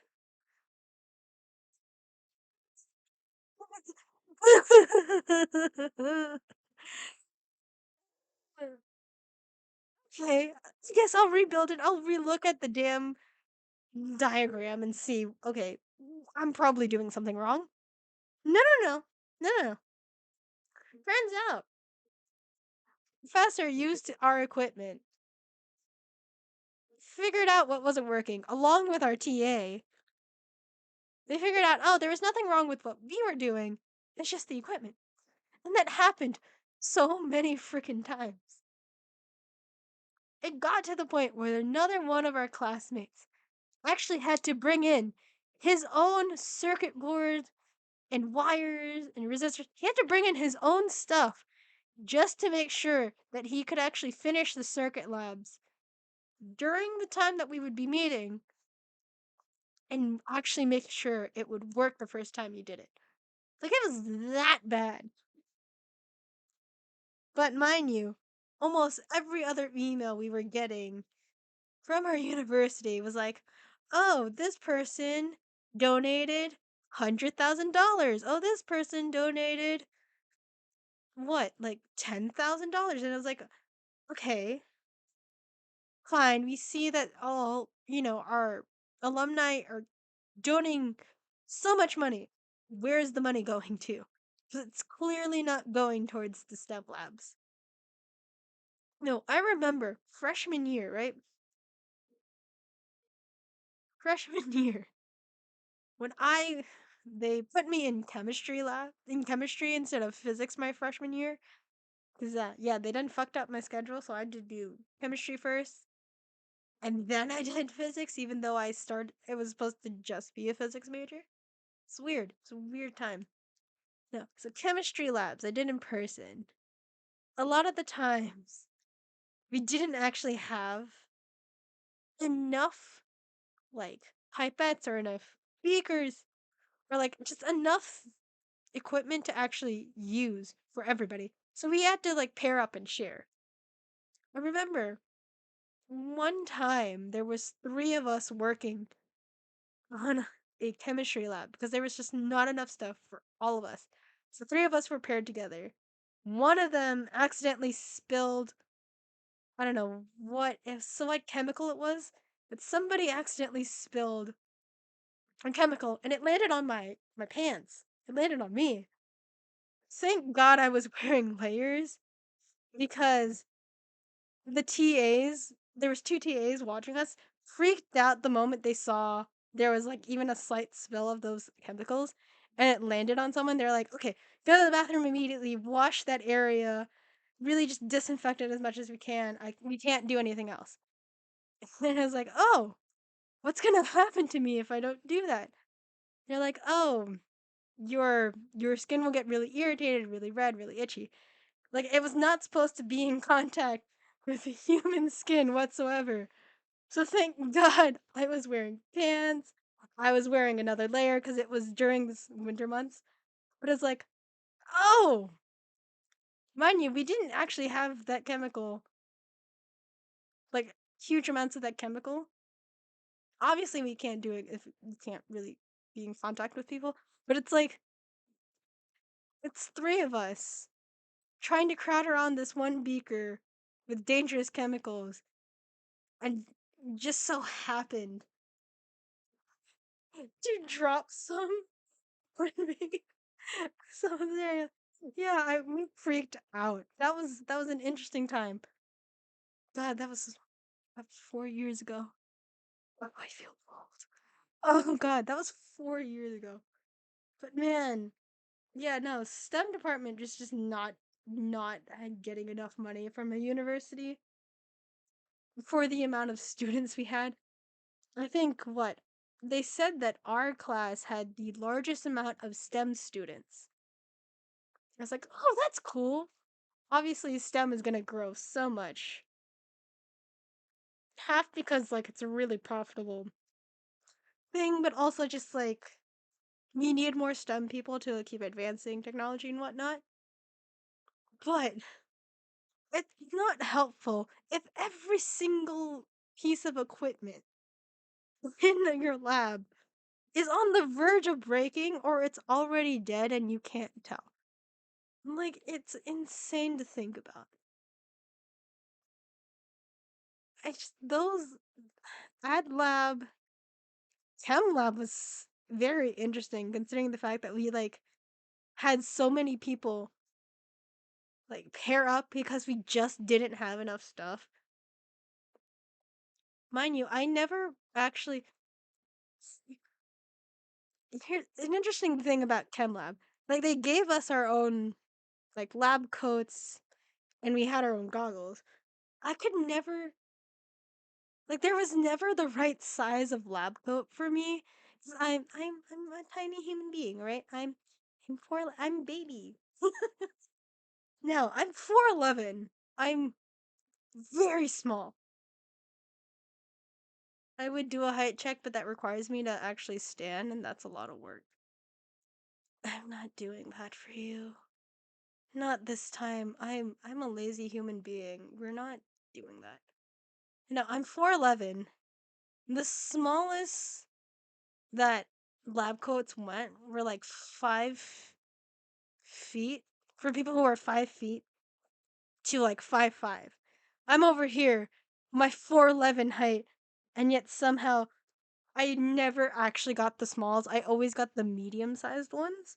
So the medium-sized ones were actually for people from 5'5" to 5'6". I'm over here, my 4'11" ass is trying to fit into something that's well over half of, yeah. Yeah, I'm 4'11". The minimum height for somebody for those medium lab coats were 5'5", so like 6 inches, half a foot. It was very funny to watch because they always had to be like rolling up the sleeves and then getting the gloves on, rolling down the sleeves, but still having it cuffed around my wrists so I could still use my hands. But goddamn, it was very funny to watch. Also, so you had like three different glove types. There was the small gloves, the medium gloves, and the large gloves. I was the only person, and I still was the only person for all 4 years that ever had to like grab from the small glove thing. So there was always more than enough gloves for me to use. Nobody else had to grab it. Everybody else had to like, oh, the small ones are like too small. But I'm like, this fits me just fine. I'm a really tiny human being apparently. It's really interesting to find out.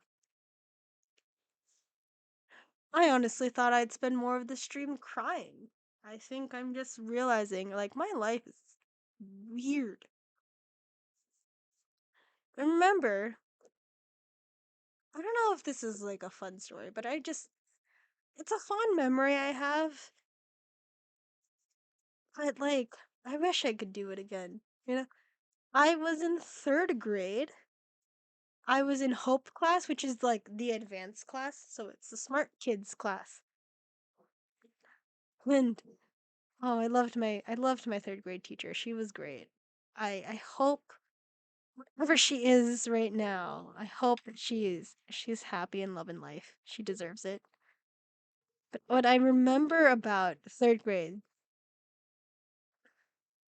what I know it was during December, I think. It was definitely during a winter month. We still had like a shit ton of work to do. Because obviously, smart kids, you always have something to do. But no, there was just one day where we just spent the entire class day. Literally, just one whole school day. No work whatsoever was done. But we spent the entire day making a giant snowflake out of 6 pieces of like construction paper. So you had to cut up the construction paper, you would twist it up, and it would make one kind of like diamond of the snowflake. If you did 6 of those, you would tape it up into the nice little like wrapped up design, and then you would tape all of those pieces together so it makes a giant snowflake. It took, and we just did that for a whole day. I always look back on that and smile. Because, like, here's a teacher that understands, like, yes, we're all very bright kids. We know what we're doing. Let's actually give these kids a break for once. And I was like, I love this because I don't think we're ever gonna get a break ever again. This is true. Most of us gifted kids never quite got a break again. Just constantly chugging over and over and over again. It's not fun. Oh, here's another interesting thing that I just remembered about my third grade teacher. So, the third grade teacher had groups of desks. There was 4 groups of desks. And the way she decided on where you would sit was never actually in alphabetical order. Even from the very beginning. No, she had like a plastic bin. Kind of like those types of bins you see on like nightstands where you just like have like remotes and stuff. It's just this plastic bin. And there's just pieces of paper in there. and they were all like folded up pieces of paper, very thin.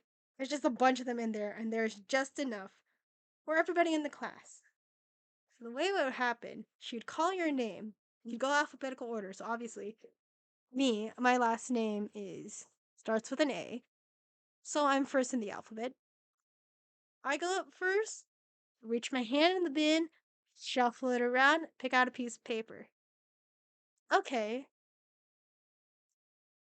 And it would tell me where I was supposed to sit. Now, many of you guys are familiar with Harry Potter,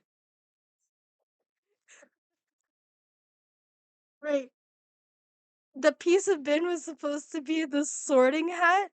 So each of the pieces of paper were supposed to be each of the four Hogwarts houses. It had nothing to do with who you are as a person. It's just whatever you got from the little sorting hat bin was just where you sat for the rest of the year. It was so weird. It's very funny. But no. So obviously there's Gryffindor, Slytherin, Hufflepuff, Ravenclaw. And she had color coordinated all of the desk. So in the middle of the desk, there's like some colored thing, and it would say, okay, this is the Gryffindor house, this is the Slytherin house, this is the Hufflepuff house, this is the Ravenclaw house. I don't remember what the house I got from her, but I thought it was interesting the fact that it's like clearly she was a Potterhead. No, I don't mean pothead. I don't think she did drugs. Although if she did, I actually wouldn't be that surprised. She was a cool lady. Yeah. I mean, if she did drugs, I actually would not be surprised. But no, I thought she was a Potterhead, as in a fan of Harry Potter. Clearly, so much so that it actually was like affecting her seating schedule and how things were going. Oh, another thing that happened, she would also be doing house points. So if you did something good, she'd be like, "Oh, 5 points to Gryffindor," or like, "Okay, take away 10 points from Ravenclaw." Like, this is really weird third grade, alright? I don't even know why I just remembered this. But no, if you did something good, she'd actually award points for your house, and we kept it all on like a giant sheet off to the side. So obviously, all of the houses really wanted to do well. But it was so interesting to me the fact that you didn't actually have to take like some sort of personality test to be sorted into those houses. You literally just had to reach into a plastic bin that she literally put a picture of the sorting hat on and put the label sorting hat in the damn bin and reached in and got a piece of paper saying which house you were. I thought that was so funny. Now looking back, obviously high school I took the Pottermore quiz. I've also taken a BuzzFeed quiz. Back then, I was a Slytherin. My BuzzFeed quiz back then was actually what, like 52% Slytherin? No, no, no, no. My BuzzFeed quiz, not I remember. 'Cause BuzzFeed, they showed you the percentages of what you were based off how you answered for each of the four houses. Whatever you got on your top was obviously the house that you'd be in. And then the next one, it's the second biggest amount. Like if you it was weird. It was a weird thing. But I always remembered for those BuzzFeed quizzes, no matter how many times I did them, I always got Slytherin first, Gryffindor second, and they'd actually be really close in percentages. Then it'd be Ravenclaw, and always at the end, my smallest amount by like 2% a lot of the times, 2 to 5% was Hufflepuff. So yeah, I'm not, apparently, I'm not a loyal bitch. I thought I would be. But no, I don't represent the quality of loyalty for Hufflepuff. I'm sorry. But no, I recently actually retook that BuzzFeed like Hogwarts house quiz. And this time, the first house I got Like the biggest percent I got was actually Ravenclaw. And I was like, huh? Yeah, it went Ravenclaw, Gryffindor, Slytherin, Hufflepuff this time. And I was like, my Ravenclaw and Slytherin switched. Huh. So, in all honesty, because of that one time I took a BuzzFeed quiz, this was also it's very recent. Sometime these past few months, I'm having a bit of an identity crisis. You know? Where I'm like, I heavily identified as Slytherin for so long that to now retake it and have someone say, "Oh, actually, you're not a Slytherin anymore. You're actually a Ravenclaw." Huh? What am I? Who am I? What is life? What's happening? I don't know. It was a weird thing to go through. I kind of want to retake that BuzzFeed quiz again to see whether or not that that percentage change. Because obviously, I know as you get older, you can grow and change, and I guess the things that matter most to you in terms of like qualities will change over time. But I was like, I don't think I'm a Ravenclaw. This is weird.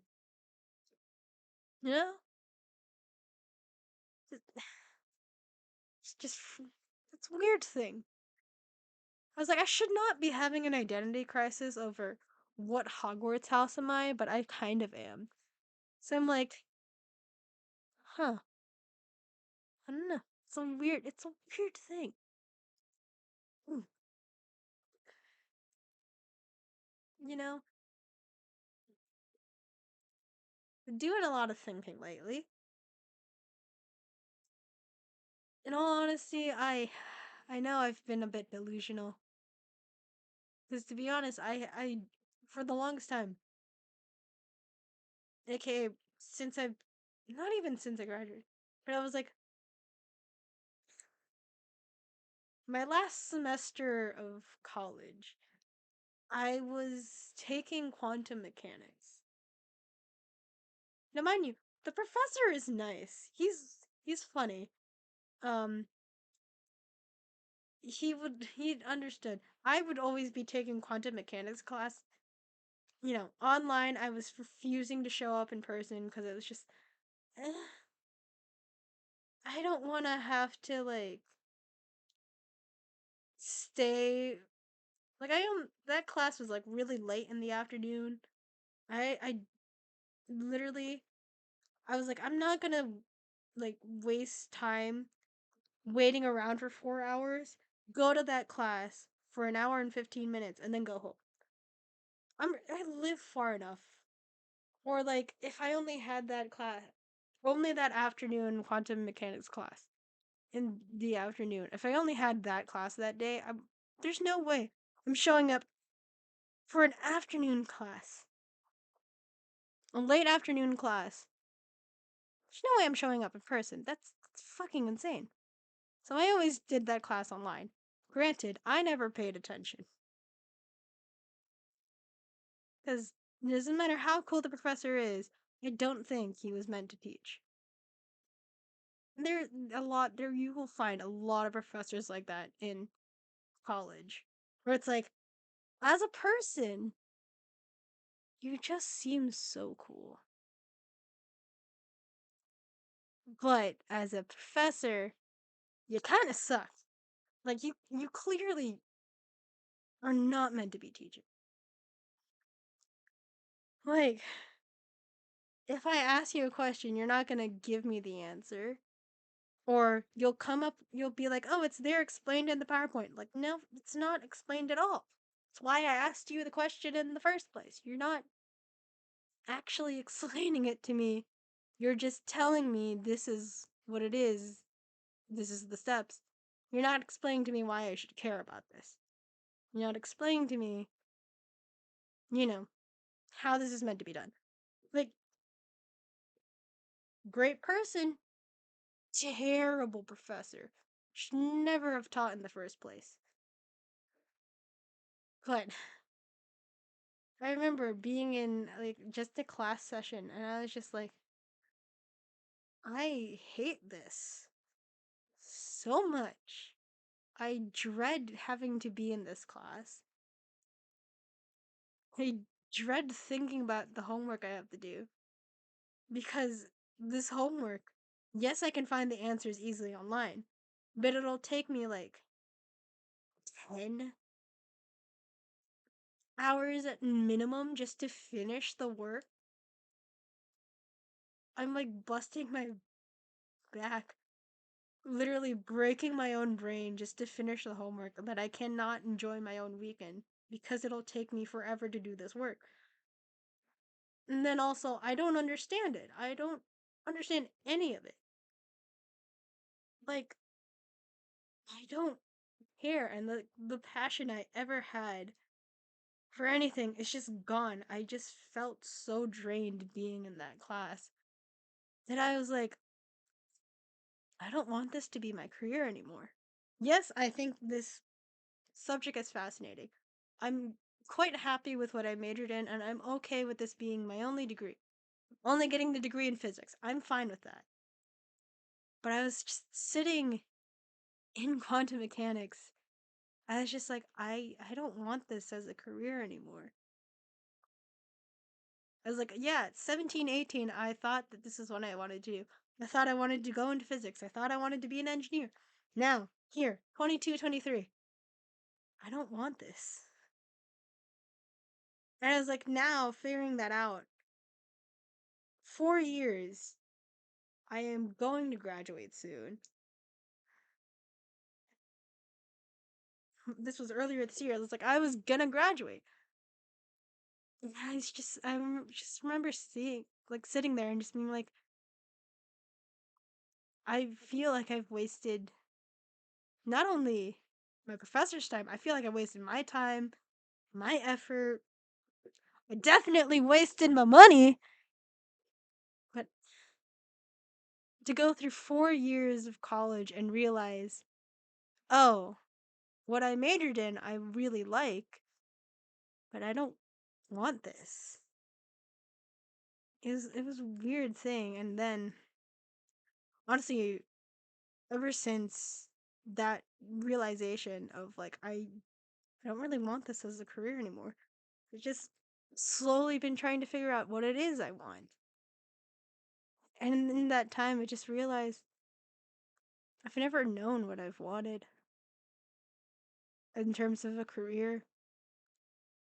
I don't think anyone's ever asked me what I really wanted to do. I've just, whatever answer I gave, it's pretty much what everyone told me I should be doing. But what it is I want, I'm not sure. I'm hoping, you know, this here, I don't know. This is a great place to kind of air out some things because I don't think I could ever air out things in like a private conversation with friends because I will keep some things from them purely because I don't want to add my own struggles to theirs. I know that they also struggle. I know that they're having a hard time. I would hate to burden them with my issues. I hate to burden anyone with my issues. So I've just kept it all to myself. I think that's also why whenever I start to spiral mentally, I push everybody away. I self isolate. I just never want anyone to see me like that. Because that in itself is like the worst place I could ever be in. And I know that they'll reach out. I know that they'll do everything. Friends, I know my sister will do everything they can to make sure I'm okay. I'd rather make sure they're okay first before ever even remotely mentioning that, hey, I'm not doing well. I figured out that that was an emotional response. Thank you, TikTok. It was a trauma response. for the fact that it's like, oh, if you have the tendency to self-isolate as each whenever you get emotional, whenever you get like really bad mentally, when you start to spiral, it's because your needs were never met as a child, where you didn't feel safe enough to, you know, healthy express your own emotions. It's weird to think about now and as an adult that I was like, oh, things that I do that I just always thought was normal is actually not quite normal.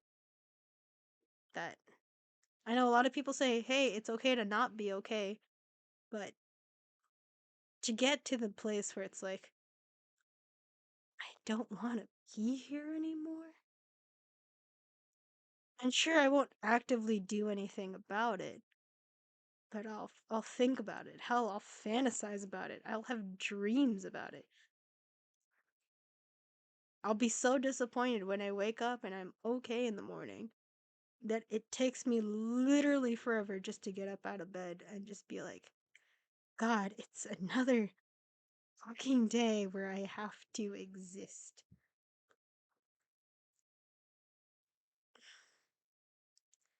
It's not fun. And I don't want to hear people say, like, oh, it's fine, you're gonna be okay, things will get better. I was like, I know things will get better. Logically, I know that. And I know a lot of people get really tired of hearing that all the time whenever they're in a bad place mentally. But there are some times where I don't, if I'm gonna talk about this, I don't need you, to tell me everything right. I don't need you to give me advice. I don't need you to try to make things better. I just need you to listen. If I'm telling you something like this, I don't need you to respond. I just need you to hear what I'm saying. You realize I've shut down pretty much emotionally because it's just so many people. Whenever you try to air out stuff like this, they'll want to fix it. I'm just like, can't we just for a moment? I just want to sit here with this. I can figure out my own problems. I don't need you to try to fix it, try to fix me, try to fix my life. What I need from you right now is for you to just sit there and hear me. I think that's what I've been struggling the most, especially like if I'm going to start spiraling, I want to talk to someone, to not have them give me solutions. Give me like, hey, it's gonna be okay. It's like, no, you're not listening. I just need to rant for a moment. Let me vent out all of my frustrations, emotions. Let me just get this out, because if I don't get this out, I'll be keeping it to myself and it's going to make me feel even worse day in, day out. And it will get to the point where I will start to feel numb. I will start to disassociate. I will shut down. And I will just be a hollow of my former self. What I need from you right now is to just listen. I don't think a lot of people get that.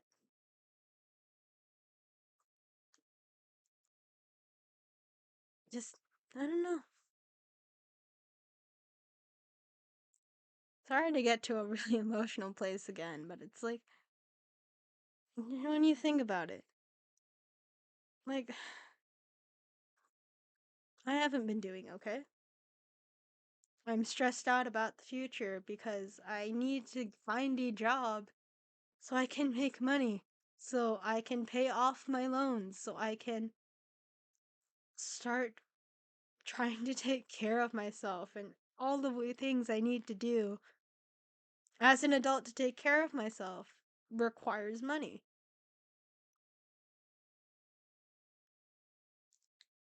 And it's frustrating when I can't make money if I don't have a job. When, as a postgrad, no one is going to take me because I don't really have the experience. I haven't been a working class person for very long. I did do a few odd summertime jobs, right? I've done retail. That was a nightmare in itself. I've done fast food. I've done fast food during the year 2020. Yes, I worked during 2020 over the summer. And my God, people were nightmares.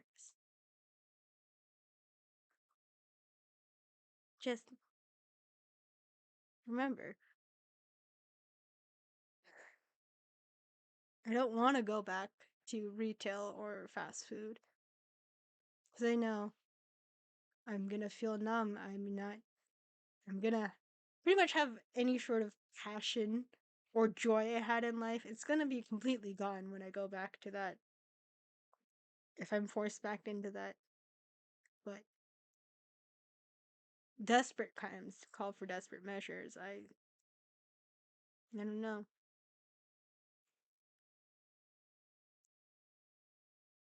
Just so many things. So many things.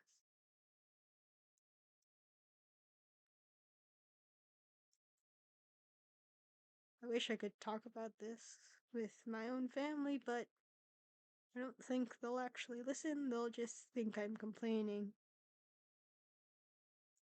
They'll think, hey, you're not trying hard enough. And I've heard that phrase too many times in my life. I've heard the phrase, I've heard too many people call me lazy, called me unfocused.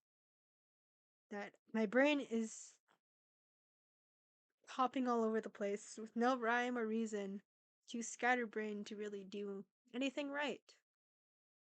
That if only I try harder to be like everybody else, my brain will finally work in the way it's supposed to instead of the way it actually does.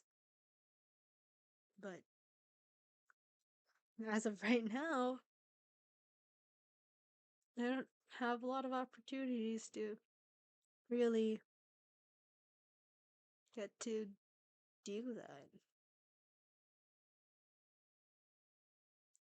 I don't really have a lot of opportunities where I can try to financially be okay. Guess what? I'm slowly but surely almost coming up on the 6 month mark of graduating, which means I have to start paying off my loans in full. Okay, pay off the principal and interest loans. And some of those loans, because I had to take out private loans in order to cover the rest of my costs for 8 semesters. Some of those, principal with interest are well over $1,000. I'm expected to pay that and more 6 months after graduating, because apparently I was supposed to find a job, and I've been trying, but nothing.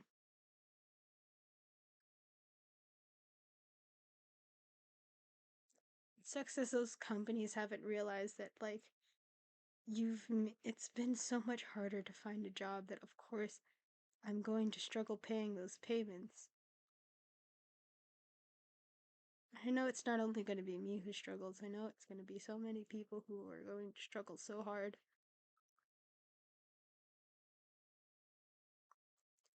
And recently, all of the news where it's like, hey, Gen Z, guess what? You will be forced to work for the rest of your life.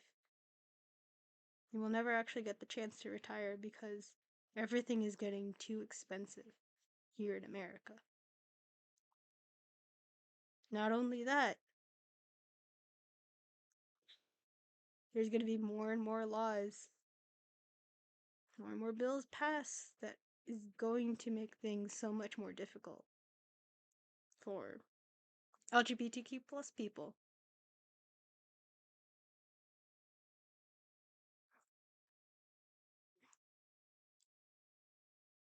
I miss the days when I was still a kid and I didn't have any responsibilities.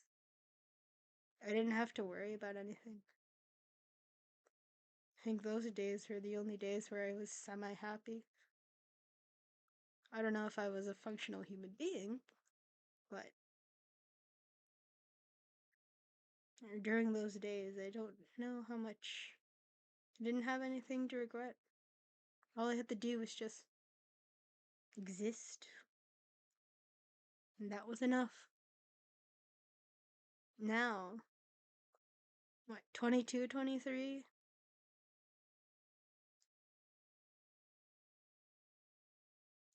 Nothing I do is good enough.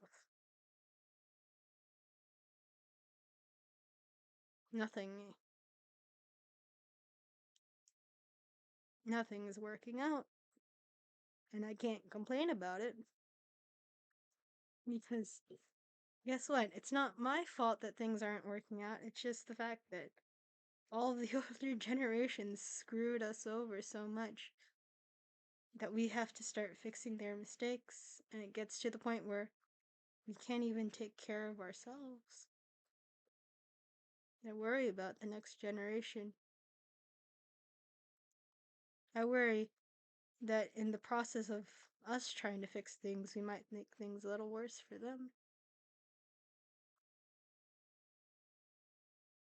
Sometimes it just makes me wish I wasn't American, or maybe I just wish I wasn't born. I mean, I never asked to be made. I was just, I just did. I was just made.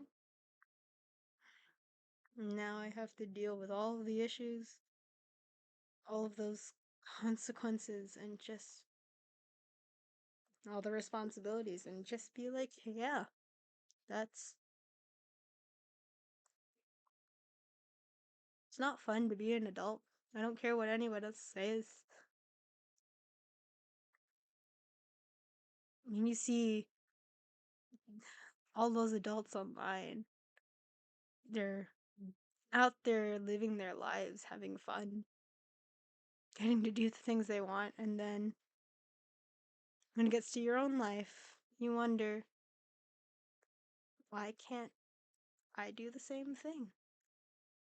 Why can't I just get things right? It sucks comparing your life to other people, especially when it's to other people your age and you see that they're wildly more successful than you. Or at least, even with people who are younger than you, and they are out there living their lives, not having to worry about the same things you do, just having fun, and you just wonder, where did I go wrong? It's, it sucks. I hate to be all like, woe is me, I'm overwhelmingly sad all the time. I'm just barely floating along. But I mean, I don't really have anything else to talk about. I'm just trying. I'm out here trying to do the damn thing, yet it's not really letting me do the damn thing. What? Well, that's an interesting thing I just see. Dare you to cut a chunk of your hair for a follow. I hope you realize I'm so stressed out enough that I could probably pull out several clumps of my hair. I actually have. Do have so much hair I'm losing already. I don't really need to do more to this. Oh, and this is all just because my hair is frizzy. Yeah, no,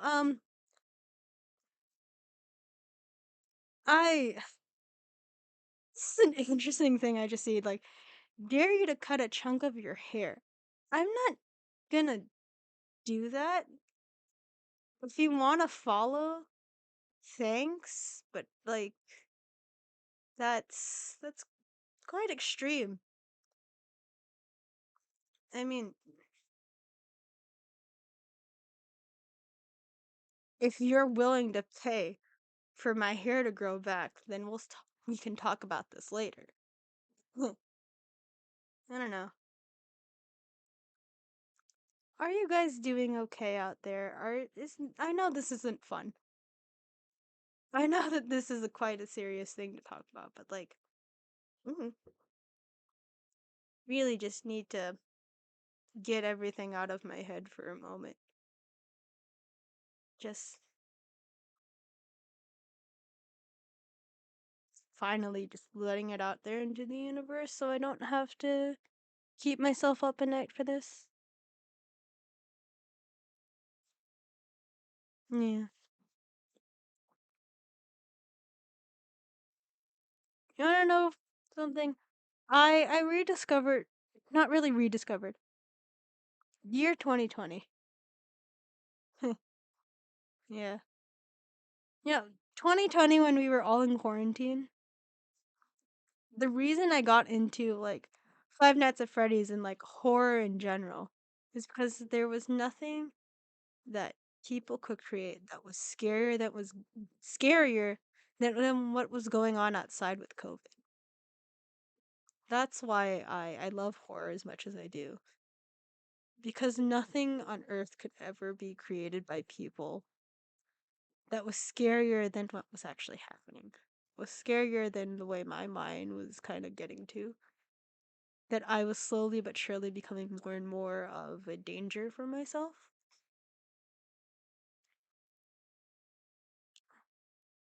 But mm, it's an interesting thing.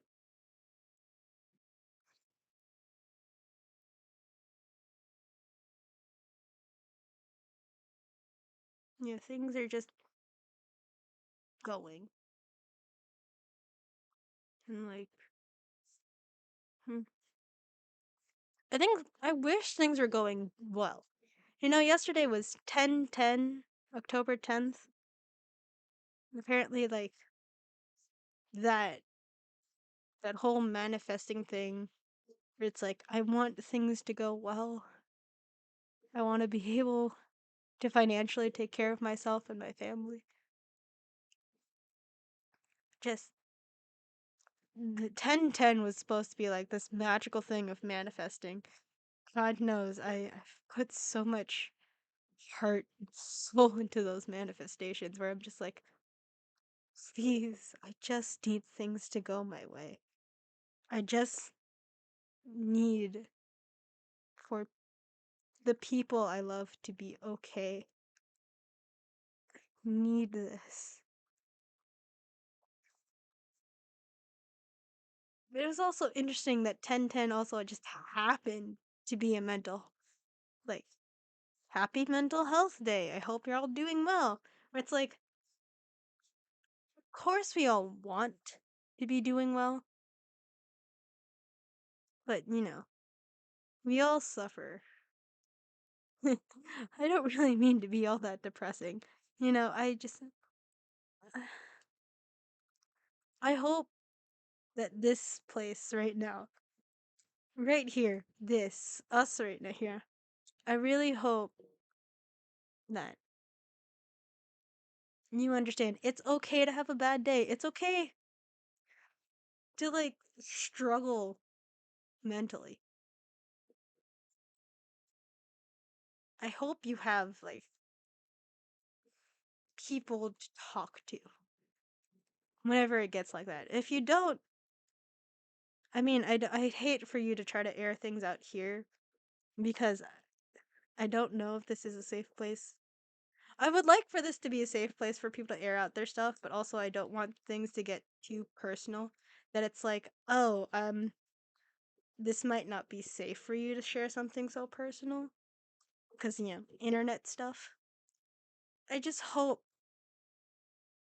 that if anything I can do here, you understand that mental health is a fucking roller coaster that loves to screw people over more and more. And I hope that, yeah, the whole thing of like, it's okay to not be okay, but like, honestly speaking, when you're in that really bad mental place and you just keep hearing people say, like, oh, it's okay to not be okay, like, that's fucking annoying and frustrating to hear. Where it's like, yeah, air out some bad things if you need it. Or, hey, if you need a distraction, I'll be here for you. I can distract you with my sad life. Hell, I can distract you with Jeff. I've been petting him this whole time. We love Jeff. We love our emotional support plushies. I hope that even if for a small bit, even if for a small bit, things just are a little bit better. Hear you to feel like you're not completely alone when you just see people, especially people here online, always talk about how amazing their life is. Like, no, no, no. I'll bring you back down to earth. It is struggle bus out here, especially here in America. Like, job hunting is worse, so bad. Like, job hunting is fucking terrible. We we are like $1.77 trillion in student debt. And to be honest, if only a fraction of all of the world's billionaires gave their like some part of their money, you could try to fix that. If only the US government didn't, like, you know, spend so much money on military spending, we could also fix that. But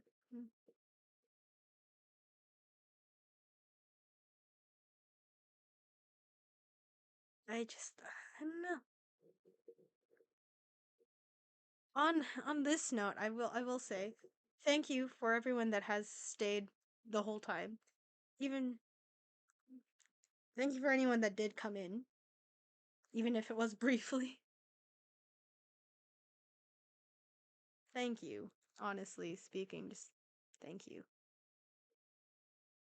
I appreciate all of you. I really hope you understand that. I do genuinely appreciate you guys taking the time out of your day to be here. Just to listen to just some thoughts in my head, some things. I hope to not be so complainy anymore, but we'll see. Um, I'll say this: I'm streaming now. I'm gonna make this a little bit more of a hobby. I'm actually going to. Okay, fun thing we're gonna do now. From here now, we're gonna stop feeling sad and sorry for ourselves. We're gonna try to be a little bit more positive.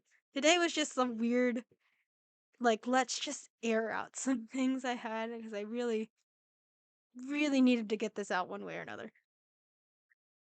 But here on out, okay, I feel like I should preface. I feel like I should preface what I'm gonna say here for a bit. So I've realized over the years, I kind of lost any sort of hobbies I may or may not have ever had. So what we're gonna do with stream, we're gonna try to reclaim some of my childhood hobbies. Hey, I know, it's gonna be a weird thing. I'm gonna try to reclaim a bit of my childhood that I've lost as I've grown up. as the world just kind of beat me down more often than I'd like to admit. I think that's also the reason why I collect a lot of things. Um, yeah. So we're gonna have fun here. I'm not gonna try to play the algorithm anymore. I think I was attempting to do that before. Obviously, it was not going well. So we're gonna do, even if it is a little niche, we're gonna try to reclaim some old hobbies I had. So I think tomorrow, here's a little weird thing I want to do, but it'll be fun. It'll be fun to watch. Also, don't expect to be like seeing a face cam here all the time.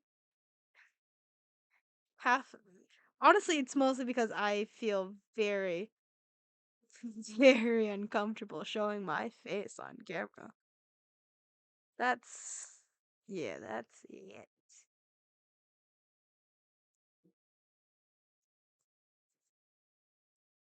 Yeah, I have a lot of self-esteem issues and I don't really like my face. Hence why I wear the mask. But also it is privacy reasons. But yeah, don't prepare to have this whole thing happen all the time. I will keep my mic stuff out. I keep forgetting I have all this stuff, so I gotta use it more. But no, from here on out, we're actually gonna try to reclaim a lot of my old childhood hobbies. So I've thought about things I used to do, and we're gonna do some of it.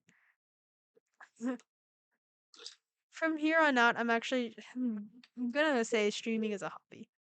So it's gonna be a little bit more, not really sporadic. It's gonna be a lot, maybe some weird times that I might try streaming. Honestly, Wednesday through Friday, I do try to stream around 6:30, but like personal life things kind of get in the way, so I may start stream a little later. So we'll see. Um, Monday, Tuesday, I can't stream at 6. I might try to stream at another weird hour. So maybe definitely have to stream earlier than 6 Monday, Tuesday. But we'll see. Weekend streams, I'll decide what that happens. But yeah, you'll get those notifications if you do follow me. Yeah. So here's a fun thing I thought we could do. I think tomorrow. How many of you guys are familiar with the Disney website? Like Disney.com. I imagine a fair bit of people who are very familiar with the Disney website. I I Here's something I have to say. I Fortunately I am a Disney adult. I love Disney. So what we're gonna go on the Disney website, we'll play. Okay, so Disney.com actually has some like Disney Channel games and whatnot. I remember seeing, I think last year-ish, that there's a Gravity Falls game on there. I've never been able to beat it. I want to see if I can do it on stream. Who knows? Maybe if I have the chatters on here, my darling people here cheering me on, I'd finally be able to beat that damn game, even if it is on a website. We're gonna do it. We're gonna do that. We're gonna try that tomorrow. Um, let's see. What else do I actually have planned? Oh, we are gonna do some reading together. I think that'll be fun. Okay, first off, thank you, Ace Bishop. You are the best. I'm probably gonna message you about something later because I actually have a bit of a question for you since you are constantly here. You're the best. You're great. Hope you're doing well. I know you're doing. Things are just going. thank you, all of you, just for being here. I mean, if you had fun, please hit the follow button. Um, if you like what's on here, yeah, if you like what's on here, I do have other social media accounts that I'm slightly more active on. Hold on, but God fucking knows I'm like super active on TikTok, but I'm not as active on Instagram. I gotta get on that. I will. I will get on that. Just like thinking about things now, and I'm like, oh, wow, I should do stuff. Yeah. So tomorrow we're gonna be surfing on the web and we're gonna try to beat some Disney games. We're also probably gonna go into cool math games, try to beat some stuff on there. Um, here is a challenge I'm going to set for myself. If I cannot beat something, or if I can't pass a level, I'm gonna switch the game. It's not really a challenge. It's just something I'm gonna do anyway. And I'm like, oh, well, oh well. It's like, this seems hard. Yeah, we're gonna do a cool math games thing. I'm probably gonna do that Friday because that'll be fun. Papa's Freezeria for the win. Woo! It'll be fun. It'll be fun. Um, what else? I do have some. Oh no, cool math games is not gonna be on Friday. Friday, I'm gonna start a new thing actually. I don't know how many people are gonna be into it, but it'll be fun. It'll be chaotic as hell, but it'll be fun. Okay. We're gonna start a tradition here. So I've mentioned earlier on stream that I read fan fiction instead of paying attention in my women's studies class because TBH, that professor probably should not be a professor. They're a cool person. I just don't think they can teach at all. Yeah, no, we're gonna we're gonna start a fan fiction Fridays tradition here. It'll be fun. It'll be fun. Yeah, so I'm actually gonna we're gonna start on TikTok because TikTok has a filter, has several filters actually that we can use. Yeah, no. So TikTok has several filters. One filter is which fan fiction site you are, so we're gonna use that to determine what site we're gonna use. Then we're gonna use another filter on TikTok to decide, okay, what is the fandom gonna be? What fan fiction of the thing we're gonna read, okay? And then we're gonna use another filter to decide what the pairing is going to be for that fan fiction. So we're gonna go into that website, we're going to type in that fandom, and then we're also gonna type in the pairing. See how many of like actual written fan fiction are there. Oh, we're also going to use a filter to decide what trope is gonna be. So obviously there's a lot of romance tropes like enemies to lovers, friends to lovers, childhood friends. What is another one? Hurt slash comfort is another trope. So yeah, we're using filters. TikTok is going to decide what we're gonna do. It'll be fun. Um, when those are all done, we're gonna search on that website for that fandom, for that pairing, using that tag, that trope tag. We're gonna see how many fan fictions are already written about it. We're gonna decide on one together, and we're gonna read it together. We're gonna do this every Friday. Thank you so much for coming. If you haven't already, please hit the follow button. Um, please do check out my other social media accounts. They are all linked in my bio. There is TikTok, Instagram. I do have a Tumblr, and guess what? Something new. I got an Instagram. Not Instagram. I said Instagram. I have a YouTube account. The YouTube account is probably just gonna be VODs of this. God has left this building. God has left us all. God was never a part of America in the first place. We're just lying to ourselves. But anyway, thank you all for coming. Holy shit, it's been about 3 hours. I've been talking for 3 hours straight. Oh, hey, Ace Bishop. Remember that one time I sent you a TikTok about, hey, if you had to talk about something for 5 hours straight, you had to pick a topic to talk about for 5 hours straight, and just see what happens. Yeah, no, that's what these streams are gonna end up being like now. I hope you all enjoy this. Again, bit of housekeeping. Please hit the follow button. Really appreciate all the support. You can find me on TikTok. It's Kai, also the same username, Kai_omai. I post, I post semi every day. I try to post daily on TikTok, but it's usually just me being bored with filters. Instagram, we're trying to do daily, but let's be honest, your girl is lazy. So we'll see what happens. Uh, I'm on Tumblr. Tumblr is just me being a fangirl about QSMP. I will do a stream about that eventually. 'Cause I got some theories. I've got some ideas. I'd love to share them with you. It'd be fun. Um, I also have a YouTube account. It's mostly going to be me posting these VODs. But who knows? I might have YouTube specific content coming soon. Once I figure out how to film the thing I want to do. Well, I don't know how to film things, but we're gonna figure that out.